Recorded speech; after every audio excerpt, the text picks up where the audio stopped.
Belinda Audio and Audible Studios present this unabridged recording of Disobedience, written by Naomi Alderman and read by Rachel Atkins.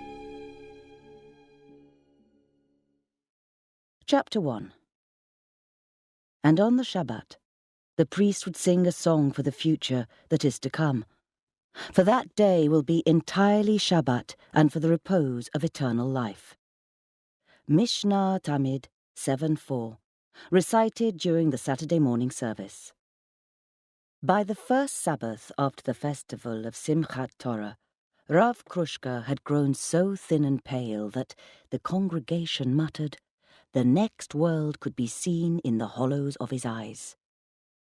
The Rav had brought them through the high holy days, had remained standing during the 2-hour service at the end of the Yom Kippur fast, though more than once his eyes had rolled back as though he would faint. He had even danced joyfully with the Torah scrolls, if only for a few minutes. But now those holy days were over, the vital energy had departed from him.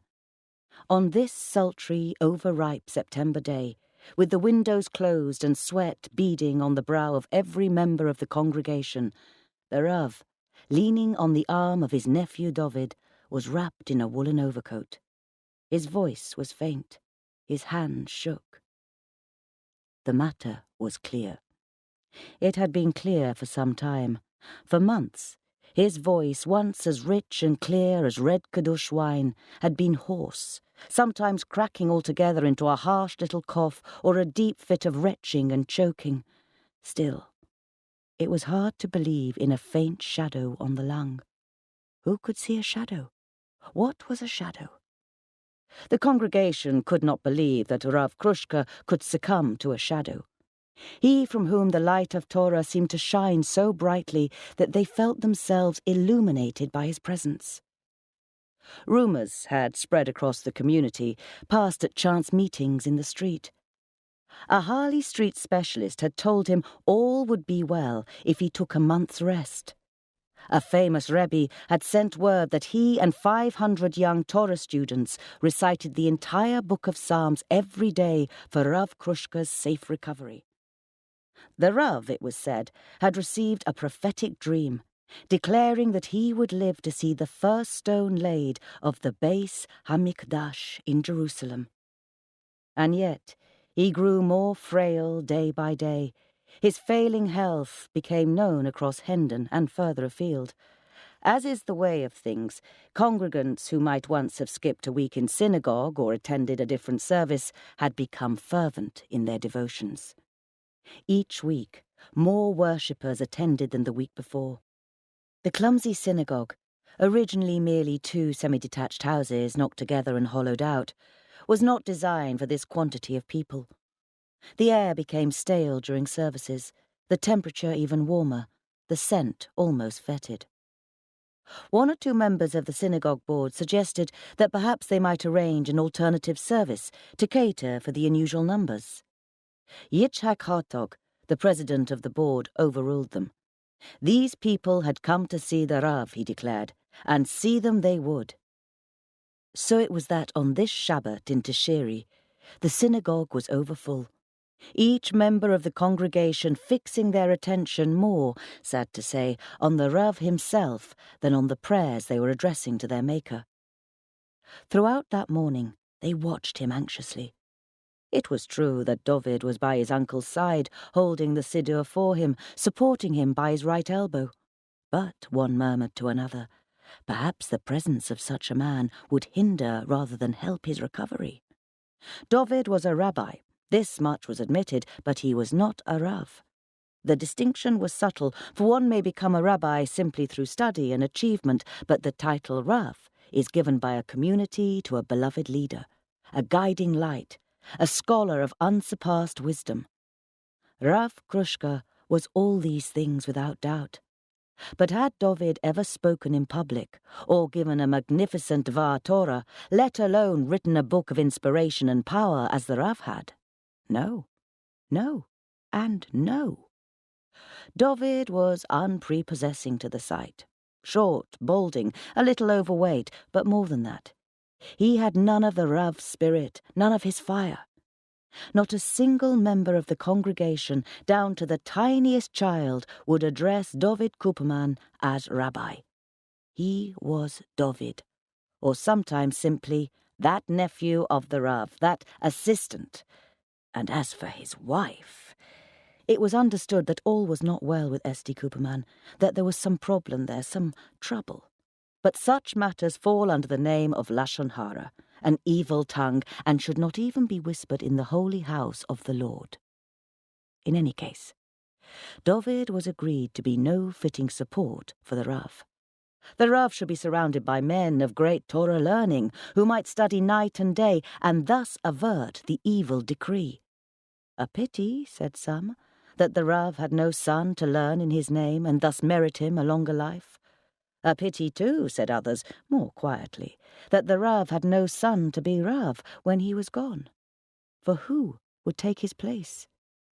These thoughts had circulated for months, becoming more distinct in the synagogue's dry heat, and as the Rav's energy had drained from him, David too had become a little more bowed with every passing week, as though he felt the weight of their stares upon his shoulders, and the force of their disappointment crushing his chest. He rarely looked up during the service now, and said nothing, continuing to turn the pages of the Siddur, focusing only on the words of prayer. By mid-morning it was clear to all the men that the Rav was worse than they had seen him before. They bent their necks around the corners where fireplaces and built-in larders had once stood, and shuffled their plastic chairs a little closer to him, to observe him more exactly, to will him on. Through the morning service of Shacharit, the room grew warmer and warmer, and each man became aware that, even through his suit trousers, he had begun to stick to his seat. The Rav bowed low during Modim and straightened again, but they could see that his hand gripping the bench in front of him was white and trembled. His face, though determined, faltered into a grimace with every movement. Even the women, observing the service from the upper gallery built around three sides of the room, peering through the net screen, could see that the Rav's strength was almost gone. When the Aron was opened, the Torah scrolls exhaled a fragrant cedar breath into the faces of the congregation, which seemed to rouse him, and he stood. But when the cabinet was closed, his sitting seemed a surrender to gravity rather than a decided motion. He released the energy which had supported him and fell into his seat. By the time the Torah portion was half read, every member of the congregation was willing Rav Krushka to take each rasping, painful breath. If David had not been there, the Rav would have slumped over in his place. Even the women could see that. S.D. Cooperman watched the service from the women's gallery. Each week a place of honor was reserved for her in the front row by the net curtain. In truth, the front row was never occupied at all. Even at such times as these, when every seat was needed, women stood at the back of the gallery rather than take one of those front row seats. Each week, S.D. sat alone, never bending her thin neck, not showing by any word or glance that she had noted the empty seats to either side of her. She took the position in the front row because it was expected. She was David's wife. David sat next to the Rav. If the Rav's wife had not passed on, S.D. would have been at her side. When, God willing, they were blessed with children, they would accompany her. As it was, she sat alone. Further back in the women's section, nothing could be seen of the service at all. For the women in those seats, only the melodies penetrated, as in the chambers of heaven whose doors open only to voices raised in song. S.D., though, could observe the crowns of the heads below, each covered by an oval of hat or decorated with a round circle of kippah. Over time the hats and kippot had become individual to her, each blotch of colour representing a different personality. There was Hartog, the president of the board, solidly built and muscular, walking up and down even while the prayers continued, occasionally exchanging a word with another congregant. There was Levitsky, the synagogue treasurer, swaying in a nervous pecking motion as he prayed. There was Kirschbaum, one of the executive officers, leaning against the wall and constantly dozing off and waking with a jerk. She watched them come and go, ascend the steps to the bimah, and return to their places, stand and sit, rock gently in place, with a strange sense of disconnection. At times, staring down, the movement seemed like some game played on a checkered board, round pieces advancing purposefully but without meaning. In the past, she'd often found herself becoming lulled into a trance-like state by the familiar melodies, the unchanging pattern of movement below, so that she would scarcely notice when the service was over, and would be shocked to find the women around her already wishing her a good Shabbos, the men below already drifting from view. Once or twice, she'd found herself standing in what seemed to be an empty synagogue, afraid to turn around for fear that some of the women might remain behind her, whispering. On this Shabbat in Tishri, though, she retained herself. Like the rest of the congregation, she sat when the Torah scrolls, clothed in regal velvet, were returned to the Aaron at the front. Like the rest, she waited patiently for the leader of the Shakarit service to step down from the bimah and the leader of the next service, Musaf, to step up. Like the rest, she began to be puzzled when, after 5 minutes had passed, Musaf had not yet started. She peered through the net curtain, trying to discern what was happening below. She blinked. On her husband's arm, the hunched figure of the Rav, clad in his black overcoat, was making his way slowly to the bimah. In earlier times, the Rav would have addressed them at this point in the service, taking the Torah portion they'd just read and weaving it with other sources into an intricate and beautiful lesson. But it had been many months since he had spoken to them like this.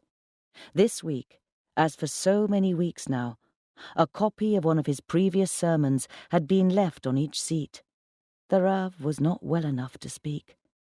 And yet, in the men's section beneath her, he was ascending the 3 steps to the podium. A rustle of voices rose up around the synagogue and fell silent. The Rav would speak. The Rav raised his arm, thin and pale in the sleeve of the coat. When he spoke, his voice was unexpectedly strong. He had been an orator all his life. The people did not need to strain to catch his words.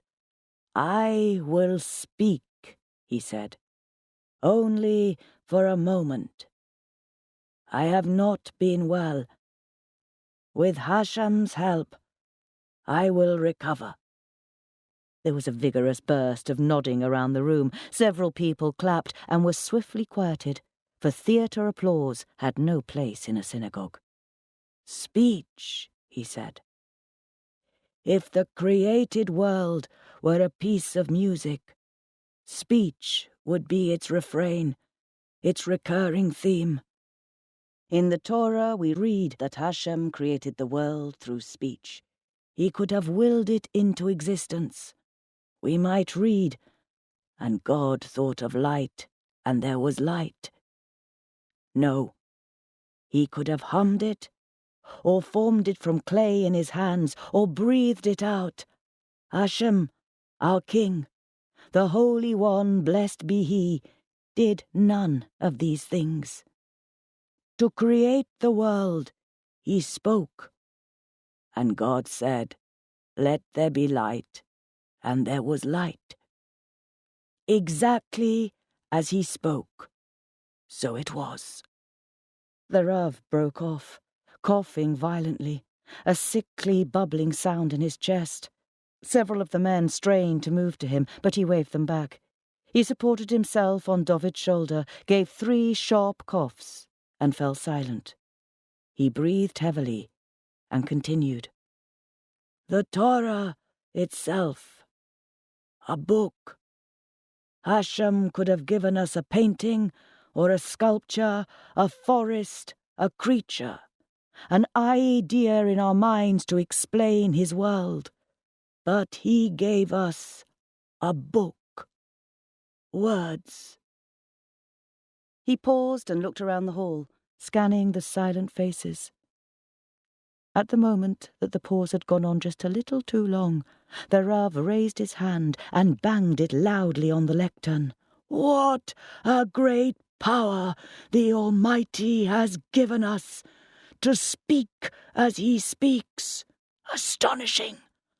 Of all the creatures on earth, only we can speak. What does this mean?" He smiled faintly and looked around the room once more. "It means we have a hint of Hashem's power. Our words are, in a sense, real. They can create worlds and destroy them. They have edges like a knife." The Rav brought his arm around in a sweeping motion, as though wielding a scythe. He smiled. "Of course, our power is not Hashem's power. Let us not forget that either. Our words are more than empty breath, but they are not Torah. Torah contains the world. Torah is the world.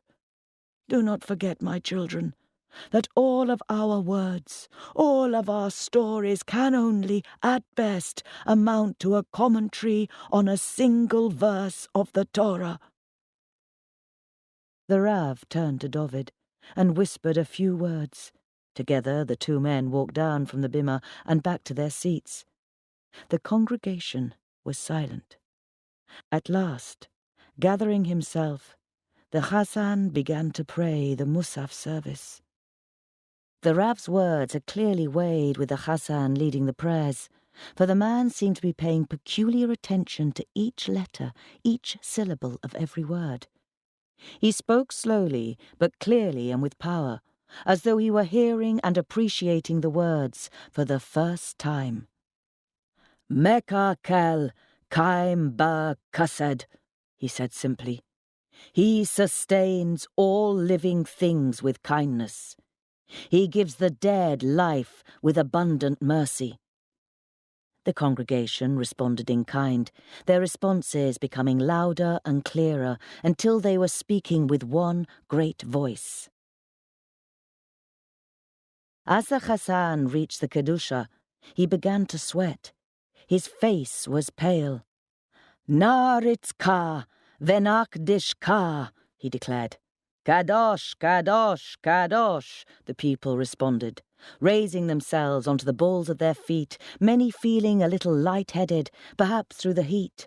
"Holy, holy, holy is the Lord." And it was at that moment, when all were reaching up on their tiptoes to the Almighty, that a crash resounded in the hall, as though one of the mighty cedars of Lebanon had fallen. The men turned, and the women craned. The congregation saw Rav Krushka lying on his side by his seat. He let out a long moan, but there was no movement in him, except his left leg, twitching against the wooden bench, the knocks sounding loud and hollow around the synagogue. There was a moment of quiet, and a sensation of pressure beating at the temples. Chatog was the first to recover. He ran to the Rav, pushing Dovid to one side. He loosened the Rav's tie and took his arm, shouting, "Call an ambulance and bring blankets!" The other men looked confused for a moment.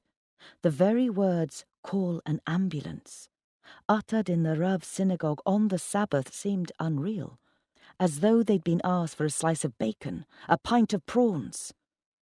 After a long moment, two of the young men started up and dashed towards the door, racing for the telephone.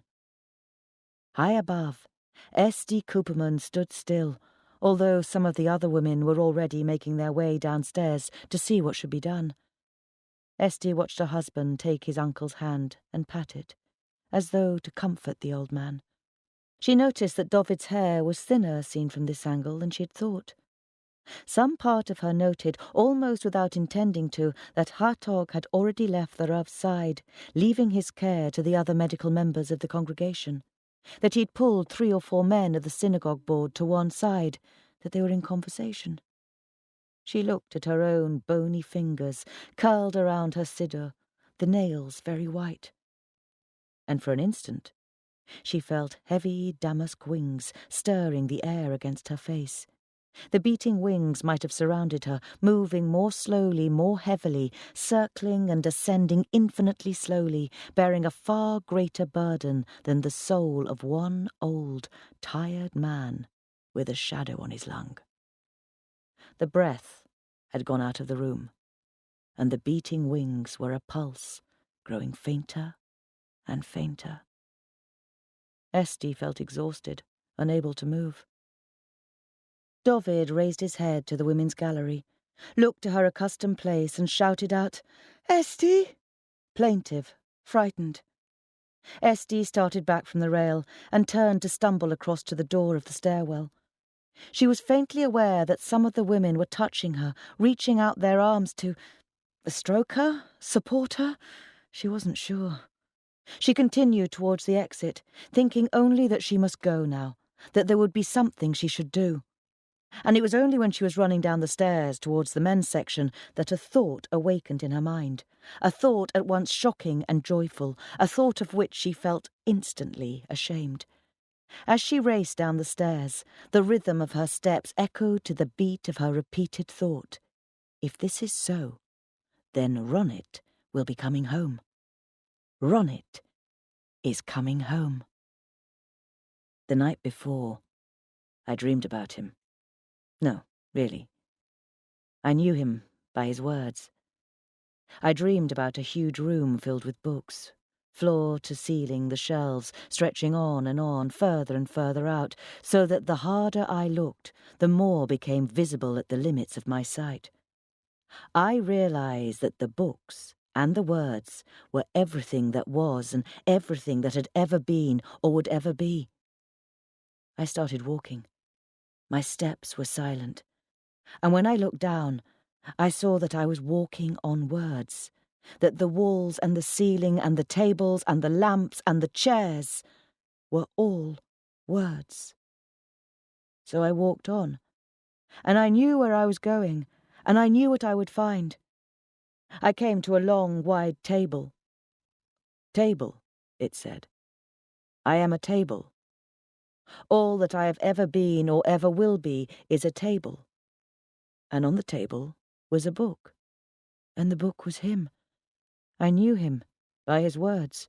Truthfully, I would have known him if he'd been a lamp or a pot plant or a scale model of the Long Island Expressway, but appropriately enough, he was a book. The words on the cover were simple, good words. I don't remember what they were. And, like you do in a dream, I knew I should open the book. I put out my hand and opened it and read the first line. As I read it, the words echoed around the library. They said, like God said to Abraham, "You are my chosen one. Leave this land and go to another place, which I shall show you." No, well, I made that last part up, but the other stuff was genuine. I woke up with a headache, which I never get, but it was as if someone had dropped a dictionary on my skull during the night.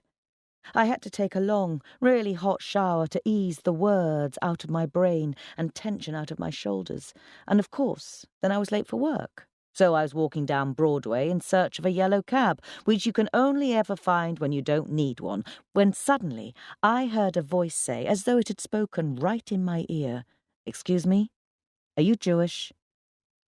And I stopped.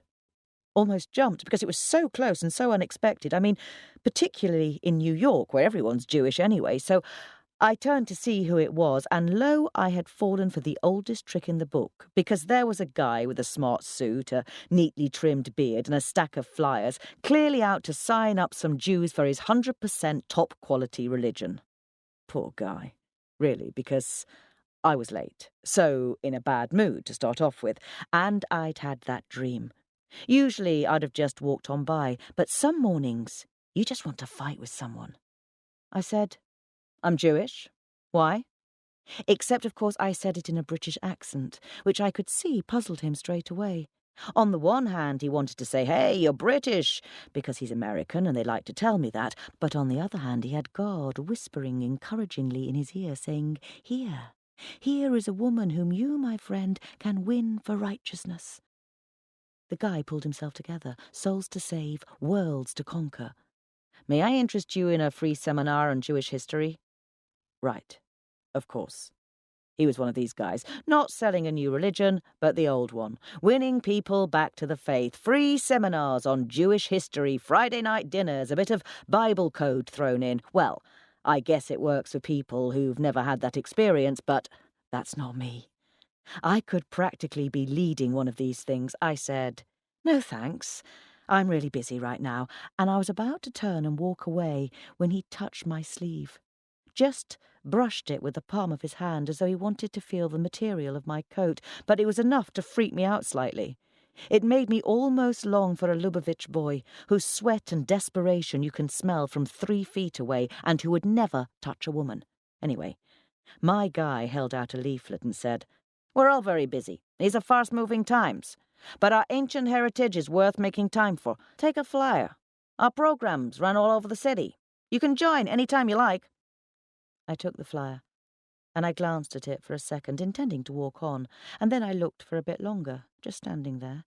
I had to read it over and over again, trying to understand what I was looking at.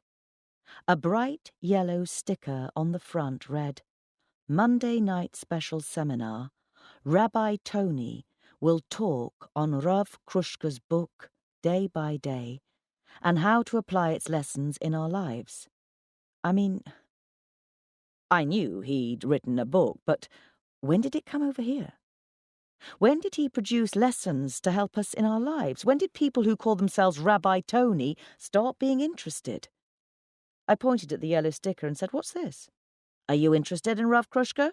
That's a wonderful presentation. Gets right to the heart of his teachings. It's very inspiring." Poor guy. It wasn't his fault. Not really. I said, "What's your name?"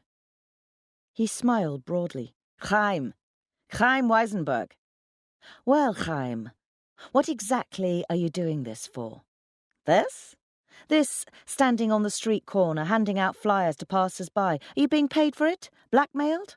Chaim blinked. No, I'm a volunteer." I nodded. "So you're doing this out of the goodness of your heart?" "I'm doing it because I believe it's the right thing to do. Our heritage," I spoke over him. "Right, heritage. Only it's not heritage you're selling here, is it, Chaim? It's religion." He spread his arms wide, a little flustered. "I wouldn't say selling exactly. It's more—" "You wouldn't say selling? But don't you get something in return for handing out all this religion?" He tried to speak, but I just barreled on. "Don't you, Chaim Weisenberg, get a special seat in the world to come if you get a few straying Jews signed up? Isn't that why you're doing it? Profit? Face it, Chaim, you're just in it for yourself, aren't you?" He was angry now. No. That's not it at all. That's not how it is. God has commanded us—" Okay, now we're getting to it. God commanded you. God tells you what to do, and you jump to it. You're doing this because you think God wants you to, right? God wants you to find the straying Jews and bring them back to the fold. Chaim nodded. A few people turned their heads as they walked past, but no one stopped. "Well, let's say God did command you to do that. Has it ever occurred to you, Chaim, that some of us don't want to be brought back? Some of us don't want to be found? Some of us have been in that fold and found it narrow and limiting and more like a prison than a safe harbour. Has it ever occurred to you that God might be wrong?" Chaim opened his mouth and closed it again. I guess it was obvious I wasn't going to be attending any seminar. I ripped up the flyer and threw it at him in confetti pieces. I admit, I'm a drama queen. When I got to the subway station, I turned back to look at him, and he was still staring at me, his flyers hanging limp in his hand.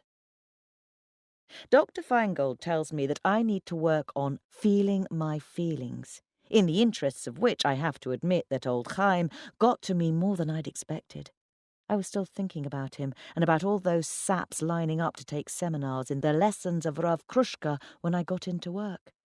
I carried on thinking about it through the working day, which is pretty unusual for me.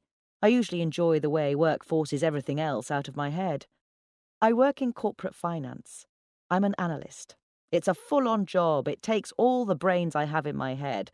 I think that's what most of us want, really, isn't it? A challenge which is just hard enough so that we can accomplish it, but it'll take everything we've got, so that there's no room left in us for the doubt, the worry, the internal crises.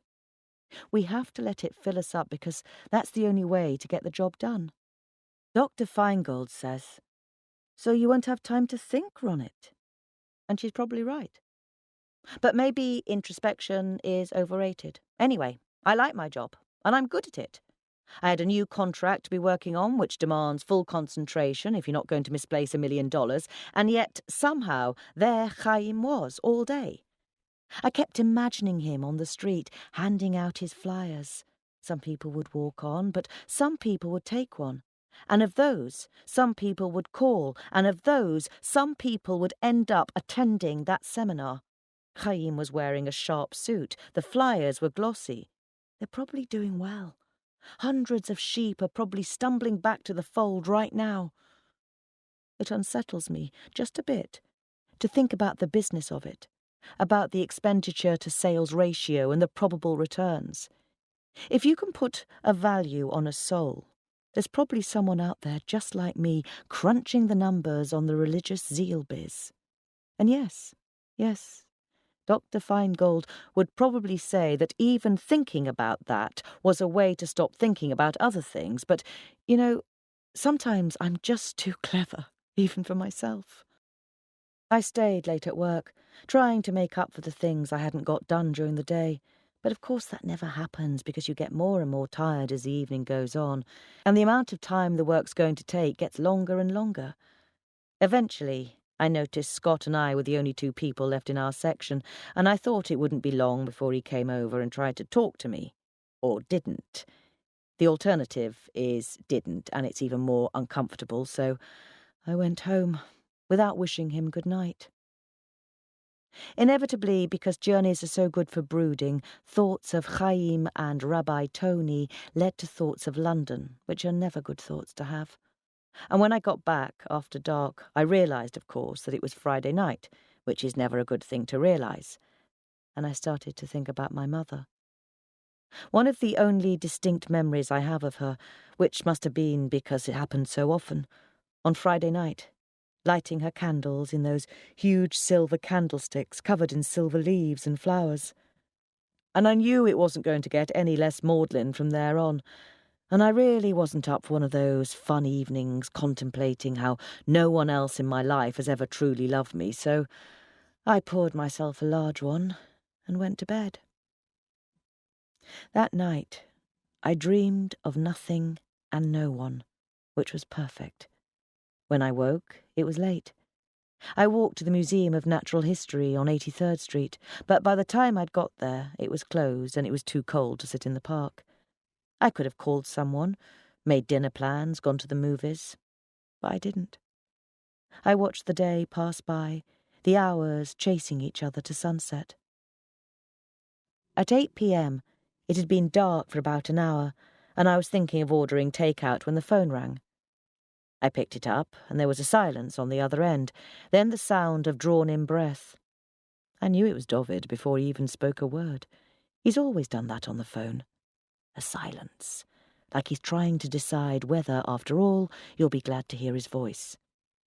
I knew who it was from his silence, so that while he was saying, "Hello? Is that Ronit?" I was already thinking, so you did keep my cards, then. You never replied, but you did keep them. You noted down the new numbers, the new addresses. The funny thing is that I wasn't thinking at all about why he might be calling. I was just trying to stop myself saying, "Why the fuck haven't you called me before?" "Ronit? Is that you?" I realised I hadn't spoken. "This is she?" God, so American. "Ronit?" He wasn't convinced. "Yes, this is Ronit. Who's calling?" I wasn't going to make it easy for him. "Ronit? It's Dovid." "Hi, Dovid. What can I do for you?" I sounded so cheerful, like it was 6 weeks, not 6 years since we'd last spoken. "Ronit?" he said again. "Ronit?" And it was only then, listening to Dovid unable to do more than say my name over and over, that I began to think about what earthquake could have shaken that little world to mean that, finally, he could pull out my card, look at the number, and dial. And I thought, of course, because there are no coincidences. "Ronit?" David repeated. "What's wrong, Dovid?" And Dovid took a breath. and told me that my father was dead. This is the end of CD 1. The book continues on CD 2.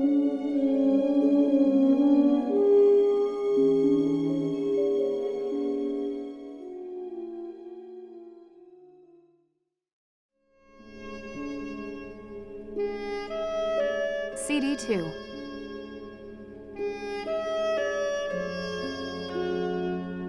Chapter 2. He makes the wind blow, and he makes the rain descend. He sustains the living with kindness, and resurrects the dead with abundant mercy.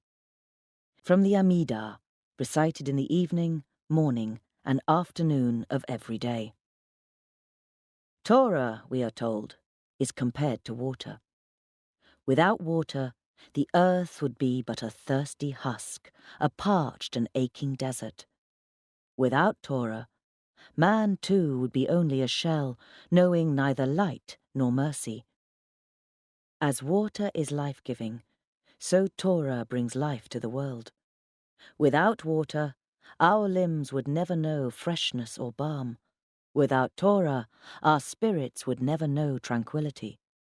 As water is purifying, so Torah cleanses those it touches. Water comes only and forever from the Almighty.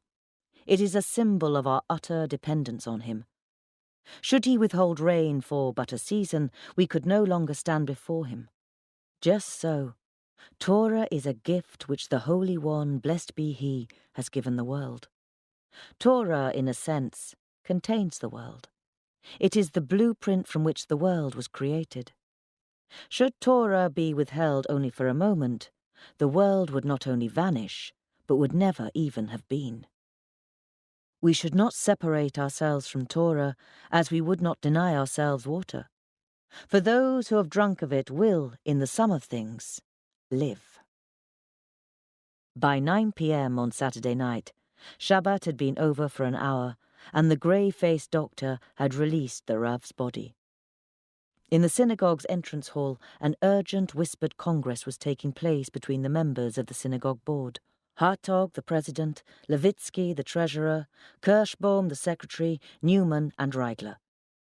There were important matters to discuss, the issue of whom would undertake to prepare the Rav's body for burial the most pressing of them. "David is head of the Shevra Kadisha," said Levitsky. "It is right that he should continue his duties. It is not forbidden. A nephew may perform tahara for an uncle." "David will not want to perform this duty," declared Reigler. "It is unthinkable. We will undertake the work." "No, it is right."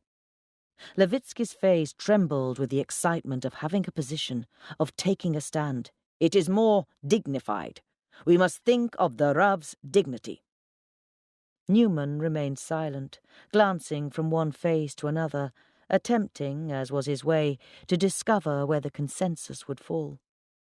After the argument had raged for a few minutes and Reigler had begun to gleam with sweat, Hartog drew himself up.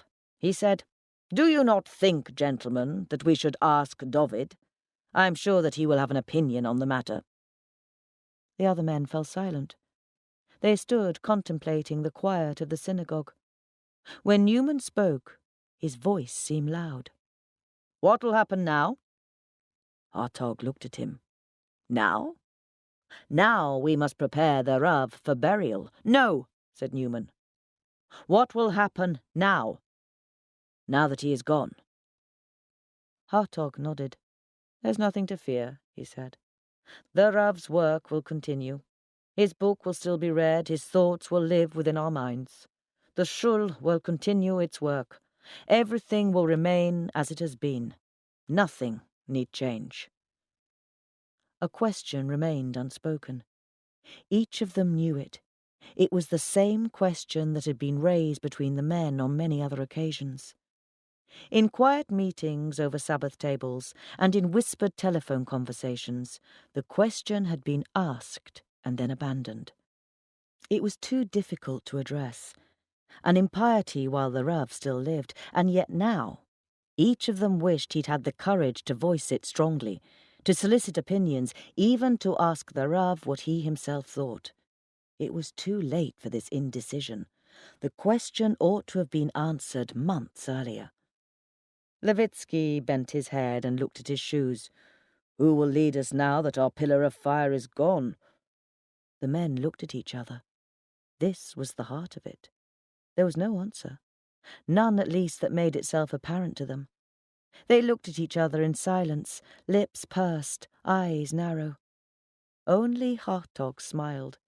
He brought his hand down on Levitsky's shoulder. "David," he said. "David will lead us. We will not ask him today, of course, but I shall speak with him. He will lead us. Today, though, we concern ourselves only with the Tahara." If he saw the glances exchanged by the other men at this, Hartog gave no sign of it. He strode through the double doors into the main shul. Behind him, Kirschbaum muttered, "David?" Reigler nodded and replied, "But his wife?" Esti received the message that her husband would not return that night, that he would wait the night with the Rav, and in the morning complete the Tahara. She found herself packing her things for the mikvah, just as she had planned. She felt oddly proud that her actions continued on their intended path, even though she had not willed them. She felt it boded well. Nothing had changed. The pattern of her life remained the same. This indicated that nothing need change. Like any normal woman, she was preparing herself to return to her husband's bed. Each month when a woman is bleeding, she is forbidden to her husband. They may not have marital relations, may not touch, may not even sleep in the same bed. And when her flow ceases, the wife must count 7 clean days, as is written in the Torah. And at the end of those clean days, she must visit the mikvah, there to immerse herself completely in natural water, rainwater or river water or sea water. And once she has immersed herself, she may return to her husband's bed. The mikvah is a sacred place, a holy place. More holy, perhaps, than a synagogue, for we learn that when founding a new community, the mikvah should be built first, the synagogue second. Like so many holy things, mikvah is private. For this reason, women do not disclose their day of visiting its cleansing waters. For this reason, the building itself will be arranged so that no woman has to see another at the mikvah. Several comfortable bathrooms lead off the central chamber with its pool of deep water. In each bathroom, a woman washes herself privately, summoning the attendant only when she's ready to immerse herself in the mikvah. Thus, the mikvah remains a hidden thing between the woman, her husband, and the Almighty. In the bathroom at the mikvah, Esti emerged from her bath and stood before the mirror, observing her naked body critically. She was, she decided, too thin. She was growing thinner year by year. Something must be done. She'd decided this before and determined to eat more. It was almost a weekly resolution. She glossed her vegetables with butter and her roast potatoes with schmaltz. She doused rice dishes with oil and fried her fish in batter. During one particularly concerted attempt, she'd even tried to eat her breakfast cereals with cream instead of milk. But no matter how much she cooked, her appetite would dissolve as she reached the table. If she forced herself to eat, her stomach rewarded her with wrenching guts and miserable nausea. But, she decided, it must be attempted again.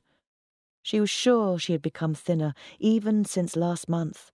Her breasts, she thought, hung unexpectedly on her chest, as though she had slung them in a hurry from her neck. She twisted her arm. Her elbow seemed to bare hinge, jutting and forlorn. She ran her thumb along her torso, feeling the undulating ribs just below the surface. It would not do. She trimmed her nails hard so that her fingertips ached. She collected the clippings and brushed them into the dustbin. Wrapping herself in her robe, she summoned the attendant and proceeded along the short passage to the pool of still water. She hung the robe on a hook and, naked, walked down the steps into the water. When she was first married, Esti had entered the mikvah with a sense of awe. On the day before her wedding, her mother accompanied her to the mikvah for the first time. It is a mother's role, a mother's duty, to guide her daughter in the complicated and delicate matters of family purity, that is to say, matters concerning menstruation. Esti, the youngest of 3 daughters, had witnessed both her sisters accompany their mother on their own pre-wedding journeys, leaving pale and nervous for the mikvah, returning 2 hours later, wet-haired and smiling softly. She had imagined that perhaps it would be a secret female ritual, a celebration, and in a way it had been. Her mother, a small, slight woman, yet a person of tremendous force, had shown her how to trim her nails and clean under them to ensure that not a particle of dirt remained. She had cleaned under each nail with a wooden point. It was painful, but Esti had not complained. She watched her mother take each finger, one by one, and make it pure and holy once more. In the bathroom, while they waited for the attendant to take them to the pool of cleansing water, Esti's mother had run through the many tasks that still needed to be completed, ticking them off one by one on her fingers. Final check of the flowers, final conversation with the caterers, a hem to be sewn up, the floral barrier between the men and women at the reception to be erected. Esti wished, and felt guilty for wishing, that her mother would stop talking about these tiny concerns. There seemed to her to be a larger matter here. At last her mother seemed to notice her failure to respond to each point, and she too became quiet. Esti's mother took her hand and stroked its back with a fingertip. She smiled to herself, a secret mother's smile, in which Esti knew she could have no part. Still holding Esti's hand, she said, "You may not like it at first." Esti remained silent. Her mother continued, "It's different for men and women, but David, he's a kind man. You'll be surprised. In the end, you might quite enjoy it. Just—" Her mother looked up at her. "Try to be kind to him. It's more important for men than it is for us. Don't push him away." Esti thought she understood. She was 21 years old, and the words had weighed with her, the delineation of the duties of a wife. At this moment, at the point of marriage, she had imagined that she understood all that would be required of her, and that she knew where the pitfalls lay. She nodded solemnly at her mother's words. When the attendant took them down to the mikvah pool, Esti had spoken secretly with the Almighty. She had said, "Please, Lord, cleanse me and make me whole. Remove that in me which is displeasing to you. I will forget all that I have done. I will be different. Sanctify my marriage and allow me to be as other women." She remembered entering the mikvah and feeling that her skin was porous, that she was infused with the water, which is Torah, which is life. She remembered knowing that all would be well. In recent years, though, she was only able to utter the first word of her prayer. "Please," she would say in her heart as she entered the water. "Please." Each time she wanted to continue the prayer, but did not know what to request. Esti realized that she'd been standing in the water unmoving for a little too long. The attendant, a woman in her late 50s, was looking at her curiously. She took a breath and ducked under the water. She bobbed upwards, pulling in her knees to her stomach, lifting her feet up from the smooth tiles beneath. She felt her hair stream out, washing around her face. She counted 1, 2, 3, and then rose again, gulping air, water pouring down her face. Walking back to the house, wet-haired and warm, Esti thought of David, watching the night with the Rav, reciting psalms as he had done so often in prayer for the old man's recovery. She saw that she'd been mistaken in thinking that nothing had changed. Everything was the same, but everything was different. David was reciting the same psalms, but for the dead and not the living. She had visited the mikvah to purify herself for her husband, but now Ronit was coming home. Walking home under the waning moon, Esti felt faintly the turn of the tide. In the morning, the men of the Chevra Kadisha began their work on the Rav. They met in the small antechamber at the burial grounds. They were 4, Levitsky, Reigler, Newman, and David himself. David had watched the night by the body, reciting psalms. A small headache began to pulse at his temples. He spoke to the headache, asking its nature. The headache answered with a single light touch. Very well, not serious then, merely a symptom of fatigue. He sat watching as the men began to strip the body and clean it. Levitsky was a small man with a moustache and thick glasses. He and his wife Sarah had 4 sons, each as blinking and mole-like as Levitsky himself. But the man had deft, quick fingers and a lightness of touch. Newman, in his late 30s, was rotund, thoughtful and calm. He was strong. It fell to him often to lift and carry, to support the dead or to move them. Reigler was taller, thinner and easily angered. His cheeks were perpetually red, his eyes darting here and there. He was observant, though, and had often accomplished a task before the others saw that it was necessary. They had worked on many Taharas before, these men and the 5 or 6 others who volunteered for the solemn task. They each knew the jobs that were to be done. The men worked in almost complete silence, but the little room at the burial grounds rang with a certain music of order, audible only in small, confident movements as each one took up his place. Reigler combed the Rav's hair, collecting every strand that fell. Levitsky held each finger gently, for it is forbidden to hold hands with the dead, and trimmed the nails before beginning on the toenails. Dovid watched. He was not unfamiliar with the task. Many times the old man had been unable to hold the scissors steadily. Dovid noted that, though the Rav's fingers were a little stiff, his yellowed, ridged nails were the same. Levitsky collected the spiky parings in his hand. When Reigler had finished combing the hair, they laid these human shavings onto the soft earth lining the coffin. Every piece of the body must be buried. Not a hair, not a nail is to be defiled. It was time to pour the water. Dovid rose from his place and, with Newman, began to fill the large enamel jugs. They would each take a jug and pour, one after the other. The water would have to be continuous, one jug beginning before the previous one ended. If there were a break, even for an instant, between the first jug and the second, they would have to begin again. The job took a certain amount of physical stamina. As Dovid lifted his jug, hefting it to the level of his shoulder, he felt the headache pulse once, loudly, above his right eye. "Okay," said Newman. "I'm ready," Dovid replied, and nodded slowly, so as not to disturb his pain. Reigler raised the metal slab a little at the head, so that the water would drain away, and they began. Newman poured evenly, the water streaming across the face, the chest, down the arms and legs. Dovid looked at the old man's face beneath the living water. It seemed almost grave, as though he were experiencing troubling thoughts. "Dovid?" Newman spoke sharply. Dovid looked up, startled, and realized that the other man's jug was poured out, only a few drops remaining. He had no time to position his own jug, to begin to pour. The water cascading down the Rav's face and body ceased.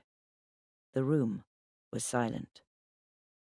Newman said, No matter, Dovid, you're tired. We'll start again. Reuven and I will pour." Feeling foolish, Dovid paused. He looked at the faces of the men around him. They were all pinched and yellowed, but less tired than him. They had not watched the night with the Rav. It would be so easy simply to say, "Yes, I will go home to sleep for an hour or 2. He would return to the burial grounds for the funeral later that day. Esty would be at home. She would make him some chicken broth.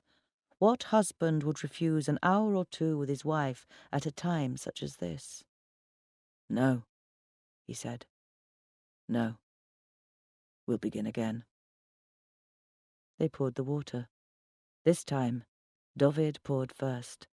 Newman was ready as his jug emptied and began to pour exactly as the flow dwindled to a trickle. And as the water played across the Rav's face and naked body, Dovid felt his headache pulse softly, quieter with each beat, until finally it had melted away and he was, like the Rav, silent and at rest. The men dried the rough's body with large, thin towels and began to dress him. The linen garments had been prepared and lay orderly, waiting to be worn for the first and final time. To begin, they placed the linen headdress on the rough's head, pulled it down over his face, and fastened it at the neck. When he had first attended a tahara, Dovid remembered feeling that the body, clad only in its headdress, had an uncanny look, a dreadful anonymity. Now, however, he saw the beauty in the order of dressing. Once the head was covered, the body lost its force of personality. It was transformed into a holy object, to be disposed of with respect and honour, as ancient Torah scrolls are buried in the ground once they become unreadable. Covering the head was the proper place to begin. After it was done, everything became easier. Newman helped to raise the body a little, at the hips, while Reigler slid the linen trousers up. Without a word being said, Levitsky moved to tie the special knot in the band at the top of the trousers. Gently, Reigler fitted the rough's feet into the sealed ends of the trousers, as though ensuring that they rested comfortably. Reigler and Newman lifted the body a little to pull over the white shirt and jacket. As they did so, bending the body at the waist, a little moan emerged from the hooded head, a groan that an old man might make when his movements gave him pain. The men stopped, looked at each other. Newman, his hands clasped around the body's abdomen, pursed his lips. He readjusted his grip, and another smaller sigh came from beneath the white headdress.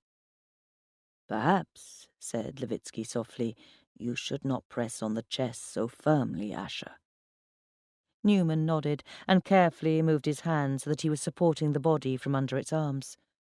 The dead man made no more sound as he was clothed in his white shirt and jacket, each one tied with the same special knot. By now, the body was completely covered. The jacket sleeves were closed like the trousers, so both hands and feet were hidden from view. It only remained to wind the linen belt around the waist. The men did so slowly, to avoid expelling more air from the body. Levitsky bent to tie the last knot in the belt. He paused. His fingers hovered, trembling over the final fastening. Still bent over, he raised his head to look at Dovid. "Dovid," he said, his voice clipped, "it would be right for you to fasten the belt. You are his nearest family here."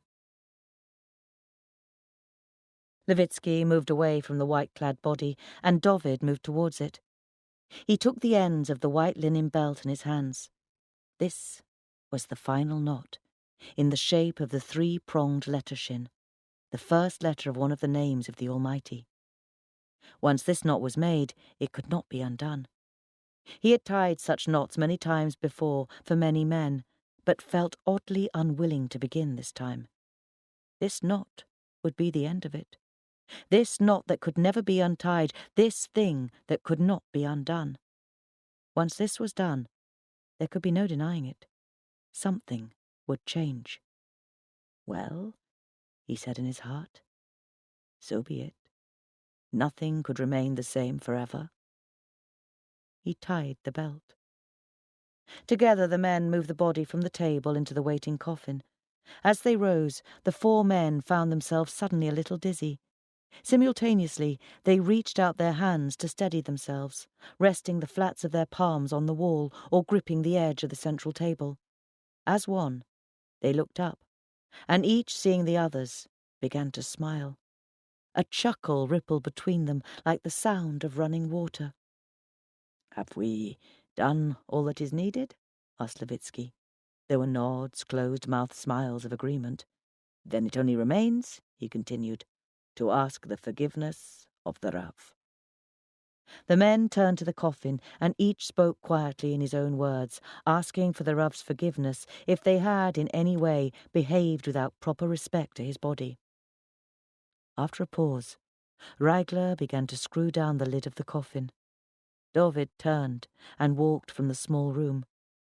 He was unsurprised to find that the world beyond was suffused with early morning sunlight. It's difficult to work out the meaning of life in Hendon. I mean, it's difficult to work it out for yourself rather than allowing other people to tell you. Because in Hendon, there are plenty of people just dying to explain the meaning of life to you. I guess that's true in New York too, but in New York, everyone seems to disagree with everyone else about what the meaning of life is. In Hendon, at least, the Hendon I grew up in, everything faced in one direction. There was nowhere to get a grip. You need that disagreement. We all do. So that we can realise that the world isn't smooth and even. Not everyone agrees with everyone else. You need a window into another world to work out what you think of your own. For me, growing up, it was magazines. I used to sneak into W.H. Smith on my way home from the Sarah Rivka Hartog Memorial Day School and read magazines.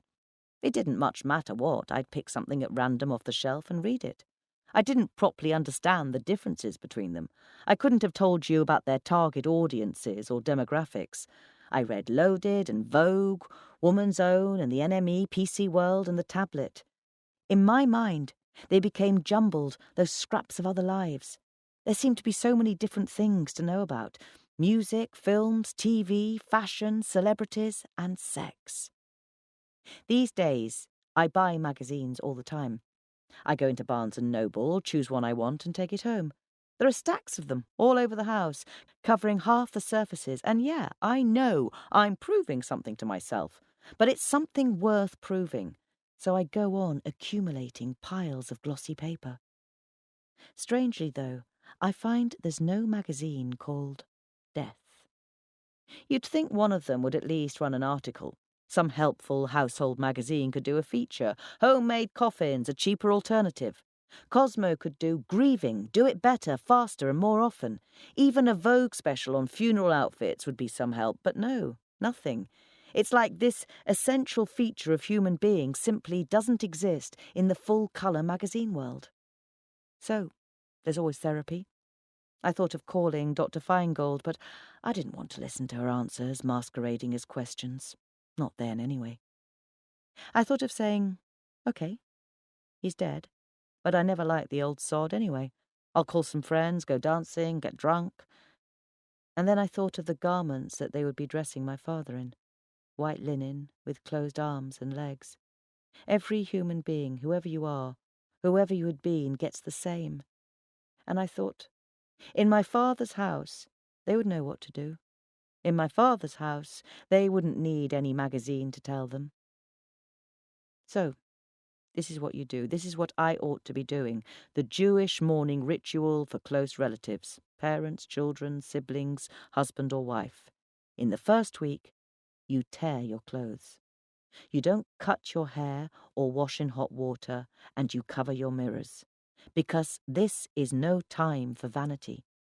You sit on a low stool, and you don't leave the house unless you really have to, because grief needs space and time, and you don't listen to music, because music will remind you that somewhere in the world, someone is happy. That's the first week. Then, in the first 30 days, you can leave your house and wash, but you don't listen to music or buy new clothes or attend parties.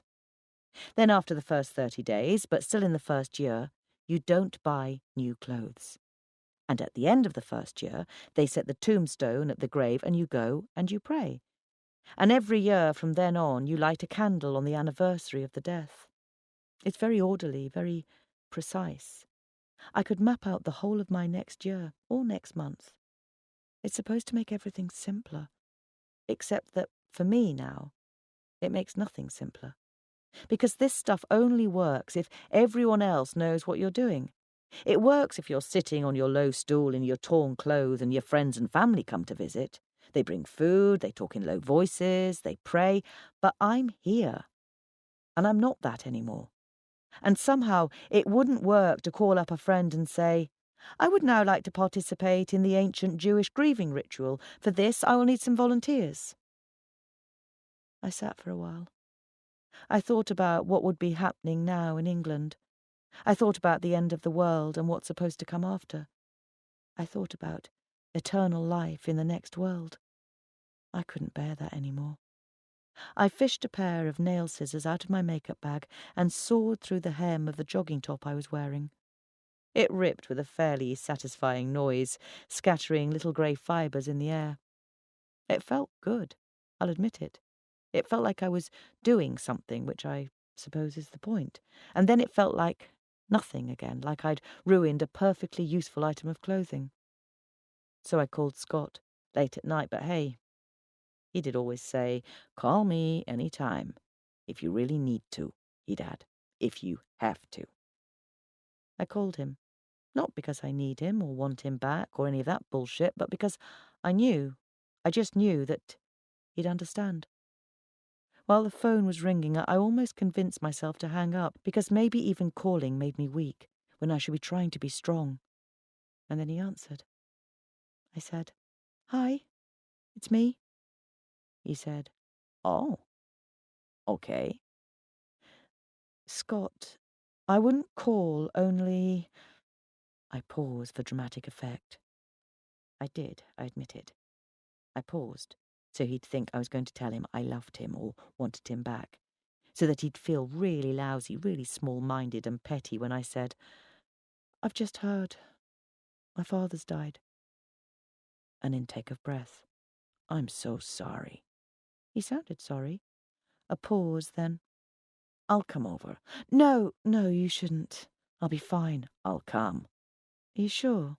Can you get away?" "Yes," he said loudly. "Yes, I'll come now and take that conference call." I remember one drunken evening in some bar downtown. It was a team-building night, so it was the 6 of us. Anna, the trainee, big eyes, short skirts.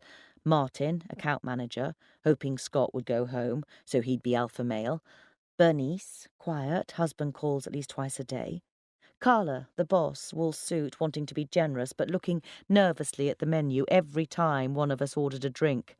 And Scott, the big boss, fraternizing with the troops and me. Martin, as usual, was trying to put his arm round Anna and talking too loudly. He stabbed the table with his finger and said, "You know what the problem with this country is?" And we shook our heads. Bernice and I exchanged a look. "Too much religion. That's the problem. It's the religious rednecks in Iowa who are destroying this country with censorship. That's what's ripping this country apart. Censorship.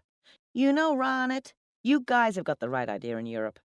He pronounced my name wrong, as usual, putting the stress on the first syllable, Ron it, instead of the second Ron it. "Oh, yes," I said. "Yeah, God is dead. I mean, what's the point, right? Am I right?" I kept silent. Martin looked around the group and repeated, "Am I right, guys?" Carla glanced at Scott. He gave her an encouraging smile. It was his "I'm here for you as a mentor, but you have to deal with your own team" smile. She said, "Well, I guess it does seem kind of irrelevant." "Yeah," said Martin. "Yeah, I mean, who the hell remembers the Catechism or the 12 Apostles or the 10 Commandments?" Carla chimed in. "Yeah. Who the hell knows what the 10 Commandments are anyway? Aren't they like, don't litter, don't smoke, and buy American or something?" Everyone around the table laughed. Even quiet little Bernice giggled silently, shoulders shaking. Except Scott, I remember. Anna, finally catching up to the conversation, said, "Yeah, I bet not a person in this room knows the 10 Commandments." I could have laughed then. I could have faked a little mirth. Martin would have gone on to some other rant, but I said, "I do." Silence. They looked at me. It wasn't absolutely the best thing to say in a downtown bar on a Friday night. Carla said, "Bet you don't." I held up my fingers to count as I said, 1. I am the Lord your God. 2. You shall have no other God before me. 3. Do not take the Lord's name in vain. 4. Honour your father and your mother. 5. Remember the Sabbath day to keep it holy. 6. Don't murder. 7. Don't commit adultery. 8. Don't steal. 9. Don't bear false witness. 10. Don't covet. They looked at me, open-mouthed. Scott's eyes met mine, a good blue, a bright, good look of respect, and I thought, I should have done it in Hebrew. Martin said, "Yeah, well, who keeps them anyway?" And I must admit he had a point, because it was that night that Scott offered to share a cab home with me. I looked around the apartment, trying to remember if any of the things belonged to him or to the time we were together. And would it be better or worse if I put them away? Better that he shouldn't think I was keeping reminders of him around, worse that he might notice their absence and realise I'd put them away. Crap. I stood holding a wooden cat he'd brought me, wondering what to do with it. It had been a make-up gift. He'd made one of his irritating remarks about how women shouldn't live alone. I'd said something like, "Oh yeah," and he said, "Yeah, especially not Jewish women. You guys get mean. You should at least have a cat or something." And I said, "We get mean?" I told him he was a self-hating Jew, and he said, "Show me a Jew who isn't," and then I threw him out. A couple of nights later, I came home late from the gym to find him skulking in the lobby of my building, holding a cat-shaped parcel. That was the first time he stayed all night.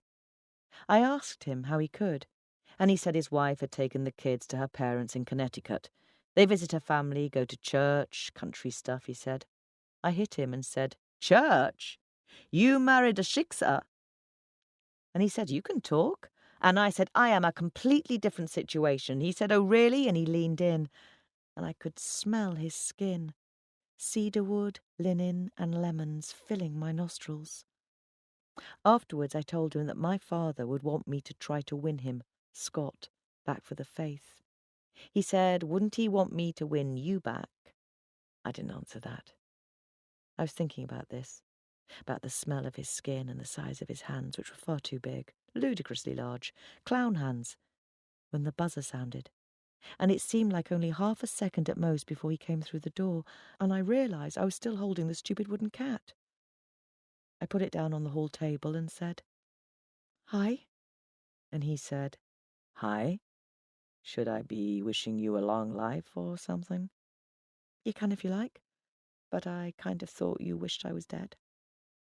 He ran his hand through his hair, looking tired and irritated. "I don't wish you were dead, Christ, Ronald. Why are you always so annoying? Defensive." "I don't know," I nearly said. "I can't think why I'd need to defend myself from you." Instead, I dug my nails into the palm of my hand, hard, really hard, and said, "I'm glad you came." He opened his arms wide and hugged me. I didn't do anything. We stood like that in the hallway, him with his arms round me for a long time. "How long can you stay?" He took a breath and let it out. He bit his bottom lip, that thing he always does when deciding whether or not to tell the truth. He said, "I told Gerald I'd be gone a while. I'm on a conference call with Tokyo. I guess I should be back before dawn, say 2 a.m. Can you make it 4? He looked at me, calculating probabilities. How angry would I be if he said no? What might I do? Would Cheryl be asleep by 2 anyway? How much sleep did he need before tomorrow? "Why?" he said. "It's just the funeral will be over in England by 4, our time, that's all." I'm pathetic, I thought. Just pathetic. "Okay," he said. 4. It was awkward. We stood in silence for such a long time that I seriously considered saying, "Hey, how about them Yankees?" or talking about politics or even about work, because we never had a problem when there were things to talk about or things to do. The problem was when we were both quiet and he started to get that look on his face like he was thinking about his wife. We sat on the couch, almost touching, but not quite. And after a little while that started to get to me because I noticed how we were sitting in exactly the same posture. So I offered to make some coffee, except I realised as he was accepting that I knew how he took his coffee, and the idea of making it how I knew he liked it seemed so intensely personal that I thought I'd rather open a vein and bleed into the cup. So I said something lame like, "I'm not sure I have any coffee. I'll check." He gave me this really weird smile and said, "You? Not have coffee? Things have changed around here." He said it like he was offering me a gift. I didn't say anything. I walked into the kitchen, and that was the point when I thought, what the hell am I doing? I held on to the enamel of the sink and looked around at the food that I know isn't kosher and the dishes that haven't been kept separate and the appliances that I use on Shabbat. And I had a sudden dizzy sensation that none of these things belonged to me. I felt like I'd marched in off the street into the wrong apartment, and I'd never met that man sitting on the couch before. It was all like something I'd read in a magazine a long time ago. Alien, unfamiliar, and terrifying. And a little voice tickled in my ear saying, "Well, this is what you get." I knew that voice. It said it again. This is what you get, Ronit. All you have for comfort is a married man. All you have for strength is a job. What did you think was going to happen? And I gripped the sink tighter, drew a breath, and said, "I'm not listening." I didn't realise I'd said anything out loud until Scott said, "What was that?" I said, "What do you think about my going back to England?" "What do you mean, what do I think?" "I mean, do you think I should go?" "Why the hell not? You've got the German project under control, haven't you?" I'd forgotten this about him. The tendency to relate all life decisions back to work. I wanted to shout, "You idiot! That's not what I meant!" And the anger snapped me back into focus, and I remember that I was here now in the middle of my own life. I said, "Yes, it's under control. That's not the point." I think he said something then, but the kettle started to boil, so I didn't hear it. As I walked out with the coffee, I said, "Look, I don't have to go. I mean, what's there for me?" He looked at me. I said, "It's not like I have family there. No one's really expecting me." "Ronit, your father's dead. You have to go back to England." "I don't have to do anything. There's nothing I want." And I stopped then, because I realised there was one thing, just one actual thing that I did still want from England. The candlesticks. My mother's tall silver candlesticks, sinuous, wreathed in flowers and foliage.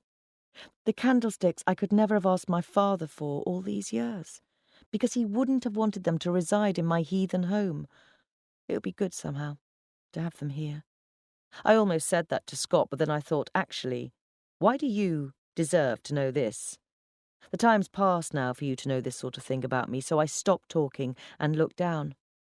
Scott took my hand, because clearly he thought he'd understood something, and said, "Ronit, will she be there, that girl who you—" I smiled because he couldn't have been more wrong, and said, "Esty? No, I don't think so. She'll be long gone by now. She was worse than me back in the day." He smiled. I smiled. We sat and drank coffee, just like old friends. Later on, we talked about England, about my dad. I tried to explain how different Jews are in Britain to America. I didn't get very far. But it was good to be talking like that, like it was business. That's one thing about Scott. He makes everything seem simple because, in his mind, everything is. He said, "He was some big deal rabbi, your dad. Wrote a book, founded a synagogue. I guess all that'll be closing down now, huh?" I shook my head. "Absolutely not. If I know that community." I looked at my watch. "They'll already be talking about who's going to replace my father." "Now? When he's not even buried?" "Oh, yes. Especially now. This is the crucial moment. They'll want it easy and smooth. You see," I leaned back in my chair, relaxing now that I had some lecturing to do. "The dynamics of synagogues are really very simple, like the dynamics of monarchies. It's all about succession. The simpler the succession, the happier everyone is." "So, will they have chosen a successor already?" "Probably. Or at least the board, which means the money, will have someone in mind." I looked at the ceiling for a moment, thinking back. My knowledge isn't as current as it used to be, of course, but I'm guessing my cousin Dovid's a front-runner, although he's not that confident. He doesn't really have the vavavoom for the job." "A rabbi needs vavavoom?" I smiled. "You know what I mean. Charisma, people skills, good speaking voice, that sort of thing." I took another gulp of coffee. He looked at me. He said, "Well, you have charisma, people skills, a good speaking voice. Why can't you be the new rabbi?" I rolled my eyes. "I'm a woman. It's that simple." He looked at me with a sort of smile, half sympathetic, half amused.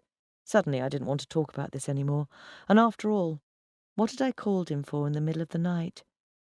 It wasn't to grieve with. It wasn't to talk over memories of my father or sit on a low stool. I said, "Look, do you know what I need right now?" "What?" I put my hand at that place at the back of his neck where his hair is short, soft bristles, and pulled him towards me.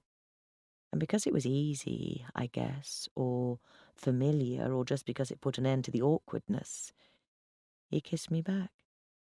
He smelled exactly like I remembered, maybe even better. And we fell to doing other easy, familiar, forbidden things. Chapter 3. Blessed are you, God our Lord, King of the universe, who distinguishes between the holy and the workaday, between light and darkness, between Israel and the nations, between the 7th day and the 6 days of creation. Blessed are you, God, who distinguishes between the holy and the workaday. From the Havdalah prayer, recited at the end of Shabbat. In the beginning, the Lord created the heavens and the earth. And the earth was tohu vahohu. What is tohu vahohu? This matter is much debated among the sages. There are those who say formless. There are those who say void. There are those who say astonishingly empty, as though they had stood alongside the Almighty in the time before time and had been astonished at the emptiness, had perhaps remarked upon it. And there are those who say chaotic. This interpretation seems to allow the words, which are all that we have of the beginning, their voice. Tohu bavohu. Higgledy-piggledy, upside down, inside out, hither and thither. The Creator wanted to show us the first contraction of all that is. All modes of expression were open to him, every human sense. He chose words. Tohu vavohu. Tumble, jumble. In the beginning, God created the heavens and the earth was bingle-mingle. In the beginning, therefore, the most important work is of separation. It is of pulling apart the tangled threads. It is of saying, this shall be separate from that, this shall be water, this shall be sky, and this shall be the line between them, the horizon. It is of setting a line between them.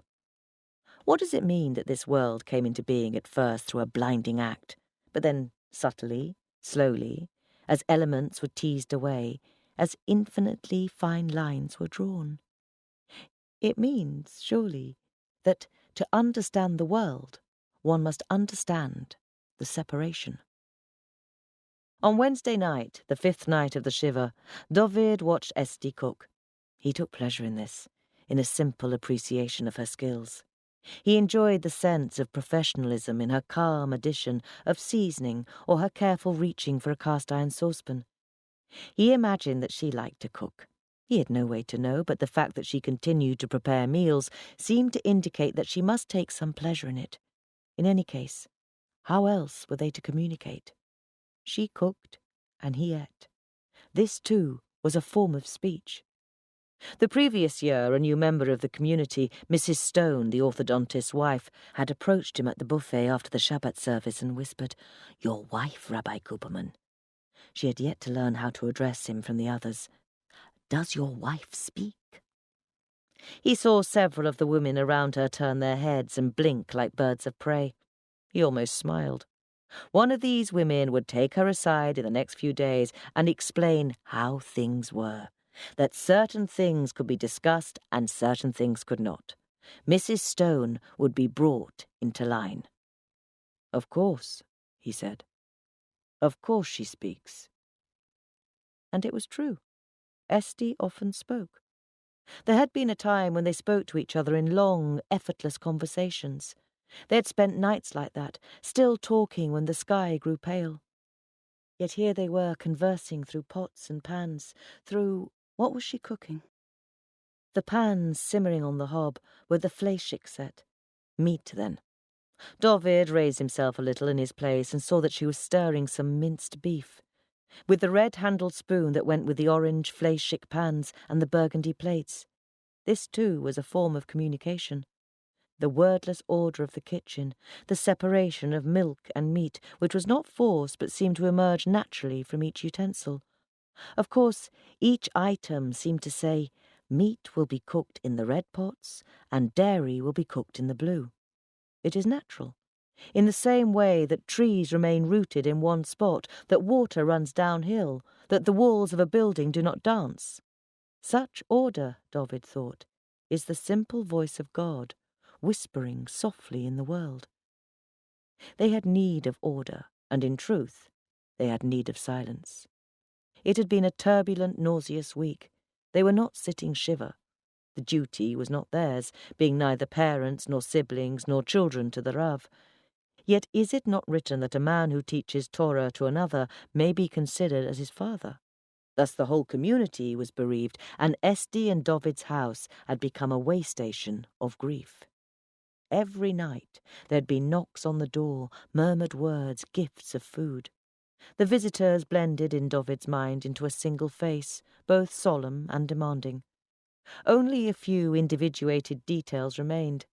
Levitsky, who had arrived with a tin of biscuits and had clasped it like a baby throughout his visit, while his mouth worked and his eyes watered. Frankel, who had given them copies of the Rav's sermons to help them through this difficult time. And Hartog, who had visited 3 times, dressed in his Harley Street suit and accompanied by his wife Fruma, immaculate in navy blue.